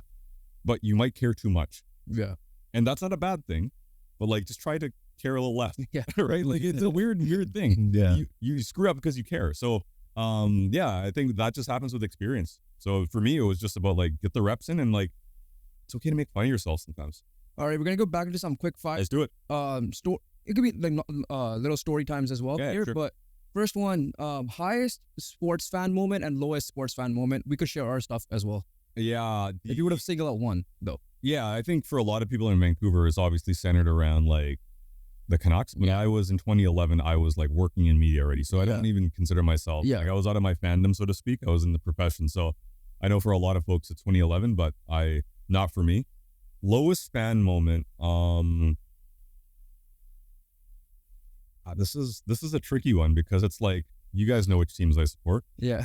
So I haven't had much on that front. Yeah, it's tricky. So okay, I told you guys 94. 94 is yes, but I was so like that was my introduction to sports. Oh yeah. So it was like I didn't feel it. The lowest one actually is like the one that I actually felt sick. I told you guys I love Zinedine Zidane. Yeah. 2006. Because he's my favorite player. He's one of the all-time greats. That headbutt was like, no. Like that one was probably my lowest just as oh no, like this is a World Cup final and you're my favorite and that's happening. So not a team, more of a player. Yeah. And the best one, that's a tough one. That's actually a tough one. Arsenal winning the league was, but like in the 20 years that hasn't happened. So the next time they win will be easily the best moment. But I guess at that moment it probably would be. Yeah, like I haven't had that moment. So it's like, the Arsenal one for sure is not there yet. Okay. But I think the best fan moment for me probably was like watching an Arsenal game at Emirates Stadium in London. Yeah. So that one, when you follow a team, they're your favorite team. Yeah. Like they are my favorite sports team across the board. If I had to rank my favorite teams, Arsenal. So like, sure they've won FA Cups and stuff like that, but League or Champions League is what you want. Yeah. So I say the best moment is probably them watching them live for the first time. Yeah, I think easy for us is 2011. They made the final. Yeah. Highest moment, the lowest moment, they lost. No. Trust me, I was down there. I have something different. It was like 2011, I was in tears. But then as a Raptor fan, well, yeah. Yeah, I was a deranged psychopath Yeah. when I was watching that. Getting yelled at for throwing pillows. Yeah. Mom's like, what the hell? Just because they're losing doesn't mean you have to destroy the living room. Yeah. That's a good one. The other one I'll give, you mentioned Toronto, kind of reminded me of the Blue Jays, but the Yankees winning in 2009. It's been a long time. So I was living in Ottawa for my internship at that point, and that was like, because the Yankees, it'd been a while since they, and they haven't won since. Yeah. So that one was like a big one for me, where it was like every pitch you're invested in. And down to every single out. So I'd say those two moments. Yeah. Yankees and Arsenal. Yeah, for me, if it is the Canucks, so obviously that's the obvious answer. Yeah. I feel like it's gonna be Lakers. No, actually, because I was more casual. I was more Canucks focused in 09 and 10. 2020 sure, but I kind of experienced 2010. Man United, it's more so, again, I was more on the casual side. When they won the league, Champions League was definitely after I started kind of paying attention to them. So yes, Man United will probably easily if they win the league or whatever. But I would say like obviously none of my teams really have won. Is when the Jays made the playoffs in 2015. Yeah. So I take a pride in that because everybody thinks I was a bandwagon in 2015. Okay. And this guy Jeevan guys, these guys all know that I was not, like, I was diehard. 03, Roy Halladay's my dude. Like, when he passed away, I was upset. Yeah. And all that. I was like, when they made the playoffs, yes, they didn't win. I get it. But, like, they won a round, that bat flip, everything. That was probably up there. It's kind of like, you know, the bat flip and their playoff success and almost making it. Yeah. It's not all that, you know, not all that dissimilar from the Canucks last year, where after a while, a fan base, like, oh man, like it feels to be good, to be relevant and good again. Now, hopefully, right? And it's not the Jays route. Well, right? Like you hope that the Canucks can make it more sustainable. Other than that, I feel like you might share the same one, Canada making the World Cup. And then when the girls won an Olympic gold, I know it might be drama right now. The best fan moment's easy. Is it that? No, it's 2010. Golden goal. Oh yeah, goal. Yeah. So I was down there. So yeah. You know what? I was thinking about my favorite teams, but like the Canadian stuff. So you're right about the soccer teams. Yeah. But the best fan moment. True. No. Being in the city, being of age. Yeah. And you know, being downtown. Still by far like one of the best. Yeah. The greatest goal, Sid Crosby. The greatest goal in history, baby. Yeah. Funny media stories you've been part of. Like if you have any funny one that stands out. Ooh. Media story. That's open ended, man. That could get me in trouble. No. Yeah. It's something that won't, I guess. No. So I think the best part, we were talking about the Bonino call, right? So we got a chance to go to the parade. Because of that? Or we flew out there and Penguins hosted us. So the coolest story was, so there's no direct flights from Vancouver to Pittsburgh. You have to connect somewhere, and usually Chicago. So we jumped on a flight from here, me, Bhupendra, Harp, and Hadnarayan, and on a plane, and we're getting on it, but all our seats are like in separate areas of the Chicago to Pittsburgh flight. So we get on a flight, we're all sitting basically by ourselves, and strike up conversations people sitting next to us, and they're like, hey, like all of the conversations went like this. You're those guys, aren't you? We're like, we were in Vancouver the whole time. We had no idea. Like we knew that the call was going viral. We heard the calls, like even in the locker room, some of the guys were doing it, right? When they'd interview Bonino after scoring a big goal, but we didn't realize like, like the average fan out there is the city's going nuts. Yeah. So we were sitting in separate seats on this plane, and every single one of us was like having a conversation where the person was like, oh, you guys are the Bonino guys? Oh, you guys don't realize like how big you guys are in the city. We're like, okay. And like multiple people just be like, oh yeah, welcome to the city when we were landing. And when we landed, it's like late in the evening. I think it's 8 or 9 o'clock. We're waiting for our luggage to come out, and people are starting to take pictures from us, like paparazzi style, and tagging us in Twitter. And at that moment, we just like, oh, I guess it's like we are the talk of the town. And I kid you not, like it was a wild like week or a couple of days. 400,000 people at a parade, and they're just like, they know who you are. Yeah, we're just like, we're in Vancouver. We had no idea this it was this big. Yeah. Mario Lemieux came up to us, and he's like, yeah. And like, you guys are the talk of the city, everything. And we're like, this is Mario friggin' Lemieux, probably the second greatest player of all time behind Wayne Gretzky, and he knows who he is. Like we are, and so that's the wildest one, because if you would have told like any of us when we were kids that you're gonna be in the middle of a parade and the greatest player or one of the greatest players of all time knows who you are, and you're gonna be like, it was weird, man. Like people coming up to 4 Punjabi guys in the middle of Pittsburgh. Never been there in my life. And photos. Like that was the most surreal story where we never thought that would happen. So that might be the answer to my next 2 questions. Yeah, okay. Was that your I made it moment, and was that was that your Starstruck moment because Mario Lemieux popped up here? No, you know what, the Starstruck, I'll give you the next year, Bhupendra and Hadnarayan and I went to the NHL All-Star game in LA. Okay. And it was the NHL 100 year. Okay. So this was the Starstruck moment where we got to LA, and we were going to do an interview with a reporter from the LA Daily News, and he said, oh, let's just do it at the hotel, and there's a restaurant there, we'll go there. We're like, cool. So we meet him there. We walk into the place, and Grant Fuhr and Wayne Gretzky are sitting to the table. Right? Trust me, it gets more interesting. Okay. Behind us is Larry Robinson, Scott Stevens. Okay. We sit at the table. Through the glass, we're looking at Mario Lemieux walking by. At the back end of the Connor McDavid walks through. Okay. And Hadnarayan had done an event with him earlier on in the day, so he knew each other and said hello. Walks by. We're leaving. We do the interview. We're like, about to leave. And Gretzky and his kids come by. And he's like, oh, I know who you guys are. My kids wanted to take a photo with you. Can we take a photo with you? And I'm like, Wayne friggin' Gretzky and his kids want to take photos with us, right? Yeah. So we're like, honestly, we're all shell shocked. We're like, this is like, I can't believe this is happening. Yeah. We get up, and as we get up, we look to the far end of the restaurant. So Connor, Sid, Carey Price, Nate McKinnon, all sitting there having lunch, and that was the moment where it's just like, what, like, universe are we in? Like, what just happened? Like, there's one guy from Calgary, one guy from Surrey, one guy from Vancouver, a couple Punjabi guys living the dream, and we're in this restaurant. Like, that was the like, holy crap. Because like the closest thing that we've gotten, because we went to Vegas, like I mentioned to you earlier, because we got to see the Canada USA game. So from a distance, that was insane. Just seeing Curry, LeBron, Shea, Jamal Murray, these live.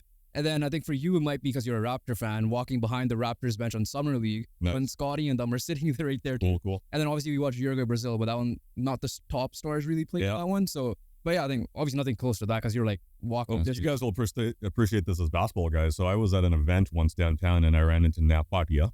I was there too. And as I was talking to him, like Corey Joseph is walking by. The Raptors were playing the Golden State Warriors. So Corey Joe walks by, they say hello, and I'm just, hanging out, and I'm about to leave, and a big bus pulls in. And the Warriors start to pile out. Oh. So we're talking KD, Steph, Clay, Draymond, and they all know that Uncle Nav. Yeah. So they start coming by and saying hello, and just because I'm standing next to him, I get like the honorary like head nod and type of thing. I was just like, so like, you never know, man. Sometimes you're just hanging out at the right time. But like, so the Starstruck moment was probably honestly both of them. Both of those, okay. Both of those, because and when you start working in sports, you get moments like that. But like, I felt that those were both so like early in my career where it was like starstruck. The other time was the first Canucks game I ever covered. The sliding doors kind of opened to the locker room, and Roberto Luongo was standing there. And that was my first game I was ever covering, walking the locker room. That one was another one where it's like, holy, like, I'm actually in the locker room. I'm actually doing this as a profession. Rather than stargazing and, running into people. Like, that was my, wow, I'm actually in the building. And that was a cool moment because it was just like, it's the guy that you watch. It's the arguably the best goaltender in the league right in front of your eyes, right? I'm just imagining you just looking up like, oh my God, that's Kevin Durant. No, honestly. And it was like, So I was just like, just standing there, and he's saying hello to everybody. I'm just like, and then I ended up running into Klay Thompson a little later on in the evening, and they were just in Vancouver hanging out, having dinner and all that. But like, it was pretty wild, man. Yeah, like, that's when you're like your fan moment. In sports, it doesn't happen so often anymore because we work in it. But another time it happened was in LA when I saw Dave Chappelle, and I ran into him at the hotel I was staying at. So like, that was the legitimate where I was like, I couldn't even speak. He was literally in front of me, and I was like, turned around, and I was like, when you're just like standing there like a moron, not knowing what to say. I'm just like, hello. Like, it's just like, that was my starstruck moment where I'm like, oh, it's Dave Chappelle, right? This funny story that you mentioned that. Okay, so we're in Vegas. We're at that Canada USA game. Like I said, like for example, the games we've been to are the Canucks games. Otherwise, Whitecaps games. We didn't really go to any big stars showing up game there. Sure. Ovechkin seeing live was fun when we watched the Canucks then. And then of course like BC Lions, whatever. So nothing crazy stars that you see on North American TV. So the funny story is when we're watching these guys live, LeBron's doing a transition dunk. G-Vin makes his debut that game. Okay. So that was the game he makes his debut. Yeah. Now, I don't know if we should be admitting this. We had to find an illegal stream on our phone. And we're like, we have a video. I can show it to you after too. It's just like us sitting there. We're sitting at the T-Mobile Arena. We're in the second bowl. Upper bowl. Yeah. And here's LeBron doing like a transition dunk, and we look down. G-Vin has the ball in his spot. He makes a video, puts it in our family group chat. It's like, when we're here to watch LeBron and G-Vin. Nice. Because again, we're like, we want to catch this. It's when G-Vin is more important than LeBron. Well, honestly, that's like, that's got to be really cool from a high level. Like having a high level athlete in the family. Yeah. You're living vicariously through them, right? Yeah, they win the next game on Tuesday. They qualified for the U20 World Cup. Yeah, and just having that experience of like you're supporting them. It's like you're out there in a way. Funny to do that as well, because when they were playing the U17 World Cup, again, so families out there, we're taking care of our Nana, Nana Ji, and so his brother's still here. He leaves because he also plays for the Whitecaps Academy, and this is when they lose the third game. Okay. It's like 4 a.m. It's in Indonesia. That was funny because their parents, like our mommy, both mommies and our cousin, they booked like pretending they were going to win it all, right? Sure. So they were there in Indonesia till like essentially the last day of the World Cup. He obviously didn't want to stay after they lost the third one, so he flew back. within 4 a.m. we're watching this guy on TV. Within 36 hours, he's back in the living room. And we're like, cool. Just standing right next to how do I react to this? Like, or sometimes he just talks to the chat right after he gets a surreal moment. Yeah. And I'm looking at him, and then in the next hour, and we play 7v7. The next night, he was at our game watching us play a 7v7 playoff game. It was just like, what is this life? Yeah, that's cool, man. That's cool. That's awesome to just like see, somebody you know so closely to in their thing, but they're also back in the community. Right? Yeah. Two quick fire, two last ones here before we do a fun activity with you. Dream guest to interview. All right. I know you've had a fair share of a lot of good ones. The one that for like even dream guest, like you guys are gonna hate this as Blue Jays fans, but the one that I have done is probably number one on my list is A-Rod. Okay, so that was my next question. The biggest guest. Yeah, A-Rod is probably the one that I like because I'm a Yankees fan, and whether people love A-Rod or not. He's a really impressive individual, even in the business life. Like he's like just to learn a little bit from him. So I'm intrigued by his career in sports, but also like guy's a very successful businessman, owner of the Timberwolves and all that, right? So I'll answer that one first. That one was cool. Future, I love stories, like just getting to know like ex-athletes a little bit. So of course, current athletes are always great, but I feel like I talk to them a fair bit already. So I'm not saying I wouldn't. I just like story time a little bit more. And some of those guys and girls from like kind of maybe that played a generation ago. I mentioned Bernard Hopkins earlier. Really interesting boxer. Went to jail for a few years for armed robbery when he was a teenager. Started boxing in jail, came out, went pro, and is one of the best middleweight champions of all time. Yeah. But like, really well-spoken individual as well. Pretty raw. Like, I think he'd be the one that I want to probably interview just because, like, that's a journey, man. Like, your life is going in one direction. For some reason, the sport of boxing appears. He starts boxing in jail, and it changes his life. Like, there's probably a lot in his story that I think people could learn from, and I would be able to learn from as well. So that's like a low off-the-radar one that, like, a lot of people probably don't know who he is. But in terms of like the big athletes, or if it was a dream just guest, not current day players for sure. I would still go. That one's a tricky one. I'd probably go soccer again. There's Zidane. And I guess you would want someone that would probably give you a good interview. Yeah, like Zidane is like, I think he's just, some players are just like really good. Like, I'm sorry, I'm not going to get that touch. I'm not going to be able to hit free kicks. Like people that have experienced some stuff, like I'd say that's a tricky one. It's kind of like, we'll just keep it at Hopkins then. Yeah, so Hopkins is the one, but now you got me thinking, because it's kind of like, I'd love to, who'd be a great interview, like who's on my number one hit list. I'll give Hopkins for the time being. Okay. Yeah. Okay, so we actually wanted to talk some sports with you for the sake of time. Maybe we bring you back on and we do a whole sports talk thing. But we want to do this one activity we always do with guests usually. Okay. So I'll let Jovan take this one away. So last time we did this was build your perfect hockey player. Okay. But for you, we're going to build your perfect Canucks player. All right. You can't repeat. Pick anyone who ever played on the Canucks. Okay. Past, present.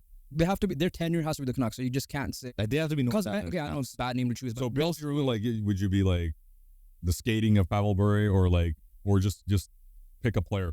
So we're gonna give you attributes. Oh, okay, yeah. And then, like, for example, bad example for Canucks fans, but Messier, you can't say Messier because his tenure with the Canucks is horrible, but obviously he's one of the greatest of all time. Got it. Yeah.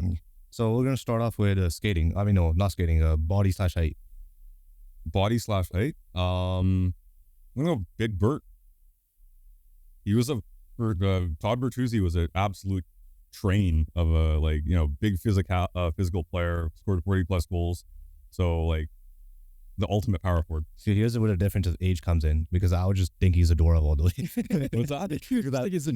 I would just think he's adorable. Oh no. Yeah, Zadora was awesome. Don't get me wrong, but like power forward, I think Bert, prior to the incident, obviously with Steve Moore, was one of the best, man. Skating, I got to go Bure. I just had rocket fuel on his skates. Stick handling. You could go back and switch if you have to. No, I'm just thinking. Actually, look to the future. I think the stock on Elias Pettersson is low right now. His dangles are some of the best in the league when he's going. So give me PD. Okay. Shot. I already used PD. I'm gonna go. Man, Nazi had a good one, but like if I'm thinking Naslin, Salo. Yeah, that was too. I'm gonna go with the Rocket with Salo. Okay. Yeah. Playmaking. Hank. Yeah. Yeah. Overall defense. Overall defense. I'm gonna go pre-eye injury Matthias Ohlund. Yeah. Matthias Ohlund, poor guy, had that injury, but he was an absolute tank prior to that. Fighting. Gino. He was a fighter, but he's also like he did not believe. Right. Yeah. Like, and that, I think you gotta have that element. Rest in peace, Gino. Hitting. Ooh, okay. This one's a sneaky one because there's some low key like dirty players, like but dirty clean, and there's also all right. I feel like Hamius had the hip checks. Jarkko Richu had a couple of like greasy hits too. Juice used to lay dudes out a little bit too. But no, this is where I'm going Zadorov. Open ice. Zadorov. Yeah, this is where I go. The 6 months that we had with him. Yeah, no, honestly, he has a better tenure elsewhere though, right? Yeah. No, I gotta go somewhere else then. Okay. I gotta go. I mean, he still had his moments and as a Canuck. Yeah, it's a Canuck. I love the way he hits. Yeah. Like if you're allowing me to take, I'll take. Okay. I'll allow it. IQ. Okay. Hank is done, so I already used him once. You know what? Quinn? I don't know. Quinn is up there, but I'm gonna pick one of these guys. Like the Sedins are both very smart. Yeah. So even though I picked Hank, like Daniel's still out there. Yeah. Really smart player. Quinn is also, I could have picked him for the skating, but for the like Ovechkin style power. Yeah. The other guy that was really smart and knew what he was Alex Burrows. Yeah. Like, obviously, like he knew what he was capable. Plus he's a coach. Was a coach. I'm gonna go with Daniel on this one because I still think the Sedins were so much smarter than anybody else on the ice. Yeah. They just knew how to play the game and like tendencies of other players. But I think my runner-up might be Alex Burrows just because like people think it's easy to play with the Sedins. No, you gotta think like you gotta know what they're gonna do next, right? Or what their tendencies are, and he was the best at it. Like best lineman. Basically labeled a third twin. Yeah. So like, but triple. You have to go triple A. Like they're some of the smartest players I never played. All right, last one, goalie. Just pick a goalie. It's got to be Roberto. Okay. It's got to be Roberto. I didn't pick Quinn, which I feel bad. Yeah. Don't worry. When we do this in another year or two, Yeah. So ultimately, you went with the Todd Bertuzzi's build with Burris skating, PD stick handling, the shot of Sami Salo, the playmaking of Henrik Sedin with the IQs of Daniel Sedin as well. Overall defense, you picked Matthias Ohlund with the Gino Ojic and fighting. Zadorov. It was Gino Ojic was fighting with Zadorov's hitting, and if you want to really build an all-in-one team, you put Luongo's goalie. Dude, that is my ultimate NHL creative player. Yeah. He has a 99 everything. 99 everything. The show you're talking about. Just quick rapid fire questions here because we're not going to do total sports talk, but we're going to ask you this. Arsenal winning the league, yes or no? How confident are you? Yes. Is it just fandom or you remember what I told you earlier about like even though we say yes, underlying there's always this like paranoia. Yeah. But the team, like I like the signings. I think City is always going to be good. Their second half of the season was perfect. Arsenal had like one blip on the radar, and that's what cost them the title. Yeah. I'm confident. I think they got actually stronger. So you have a very early top four right now, or we could save that. Arsenal, City. I think Liverpool's going to fall this year. I think United creeps up into the top four. I don't mind some of their signings. I think they're moving in the right direction with the new management, the new ownership. Top four. I don't think Chelsea's going to do it. There's Chelsea, Tottenham, Villa. Let's looking at João Felix right now. Give me Villa. Yeah, maybe I'm a hater towards Chelsea and Tottenham. Well, give me Villa, give me United, give me Arsenal, give me City. Okay. Yankees. Trade deadline's coming. By the time this comes out, I think trade deadline's going to be done. How confident are you they're going to win it this year? They added Jazz Chisholm as of this recording.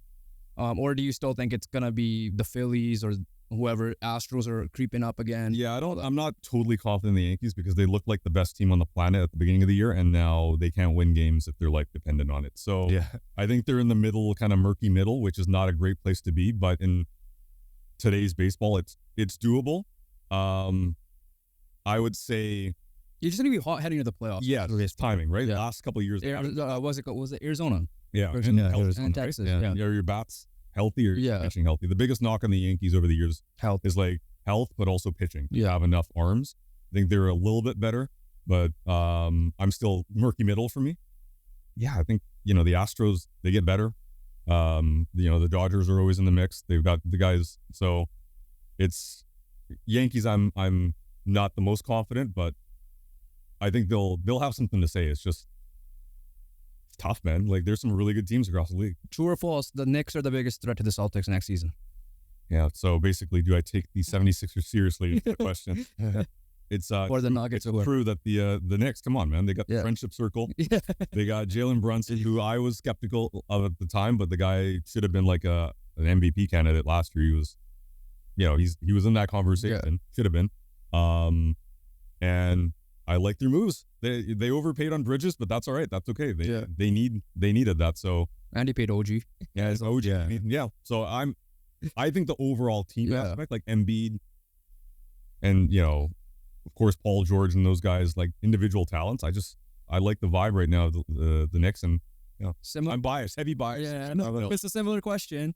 The Dolphins, can they finally win a playoff game in this era and be a challenger to not even just their own division, but to the Chiefs? And the division's already like 3-headed monster itself. Yeah. As long as Bills it's healthy. With the Bills and Rodgers and Jets. Yeah, so the Chiefs are like top dog, right? Like it comes down to Tua. So can they? And you paid him a lot. Yeah, no, he's making $53 million a season now, right? So like, but in the end, in the NFL, if you feel like you have a quarterback that is good enough, you got to roll with them, because the drop off is like, the Dolphins without Tua, like you don't have an alternative. You're not going after anybody. So like, I think they're heavies in the AFC East for sure. I think like division title, they screwed that up last year. Can you win it? Yes. But like the Chiefs and what they're able to do at a high level for so long. AFC's on a come up too. Like obviously we're Colts fans, so we're hoping Richardson and the Bills do something, but Texans are on the huge ride. Yeah, CJ Stroud, we'll see what happens with LA and the Chargers, and I think that's a more of a long-term build, that division especially, but like, it's not going to be easy, man, especially coming out, like, the Bills are still going to be good. Yeah. Jets are going to be better than they were last year, as long as Rodgers is. That whole AFC North. AFC North is never. Our division is somehow stacked now. Not stacked, but like in terms of, it will provide some. It's competition, But you do, the Dolphins, like, their biggest issue is O-line, and their defense took a hit. Yeah. Like, there's some big losses. Oh, yeah, you have no Chubb, right? Yeah. And can you draft well, right? Yeah. Can you draft with guys that can immediately step in the lineup? Like, O-line, man, if Tua's running for his life, it doesn't matter who the receivers are. That's the beauty part about sports we were talking about earlier. It's like how the NFL draft is way different than the NHL draft. NBA, you could plug and play players, and NFL definitely, like a 7th round pick is meaningful. Totally. Even undrafted. You'd step into the line. NHL and MLB, it's like you wait a couple of years most likely. So it's insane.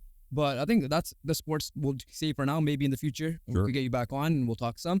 But before we let you go, once again, we appreciate you taking the time coming out. Any advice you have for guys like us that are trying to make it into the media or in the content creation space? Anyone that's watching this, you could face the camera too if you want in this. Any advice you have for them that want to be the future Randip Janda, for example? Well, Randip Janda. Yeah, no, thanks for having me. First of all, guys, it takes a lot of courage and a lot of confidence and just belief in yourself to do something like this. So even when I was I started podcasting, wasn't really even a thing back then, but it still would have taken a lot for me to get into that space. It's not an easy thing to do. So congrats on doing this, and hopefully, appreciate you. You're one of the reasons. One of the reasons. And that's really important to me. So my message more than anything, guys, would be, believe in yourself, right? Like this is something that you're able to do in today's day and age. You're able to invest in yourself and take chances. A lot of us, if we have the luxury of having a good support system, allows us to take some opportunities sometimes and take a chance and try something, maybe follow a passion. And is it going to work out every single time? No.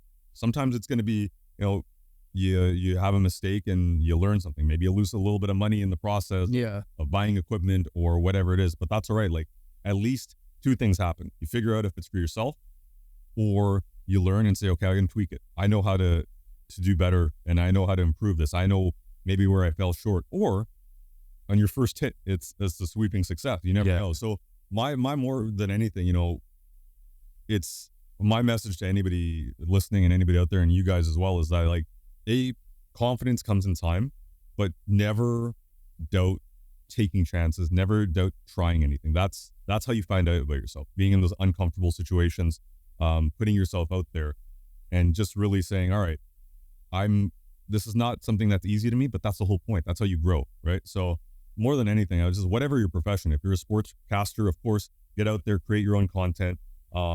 It's as simple as this right now. Yeah. You get out there and, take some chances and create some content, believe in yourself, and then just refine. And that's how you get better. You get more, it's like the gym, right? Yeah. You're not going to go in there and start benching 3 plates right off the bat. Yeah. You got to get those reps in early. It's the same idea. And believe in yourself. And honestly, if you are able to have some success, help others out as well with time, because, that's the important thing in our, like, collaboration and helping those that are getting started, or maybe later on in their career or middle of their career. Like, I've come to learn that I felt like I was doing it on my own when I started in the industry, but there's a lot of people that help you, and it's our responsibility to help them out as well. So I'm sure there's a lot of people out there that are going to hopefully on the recipients of that, but also maybe at some point give it back as well. Last thing before we officially close it out here, where can people find you? Any plugs you want to make? Any future? Obviously, you alluded to some stuff for Dudh Soda, but anything you want to share, you want to get out there, and where can people find you if they want to, like, reach out for questions or whatever? Yeah, it's social media. A lot of folks, you can always follow me at Randip Janda on Twitter, Instagram. So just from a social media aspect, Twitter, TikTok, the whole thing. But more than anything, it's Hockey Night in Canada, Punjabi. We take pride in representing the community. So the reason we're around is because the Punjabi community supports us. There's been a lot of folks in the community that rally around our show. Sportsnet 650, I'll be doing color commentary for the Vancouver Canucks, of course, and that starts up in training camp in the second week of September.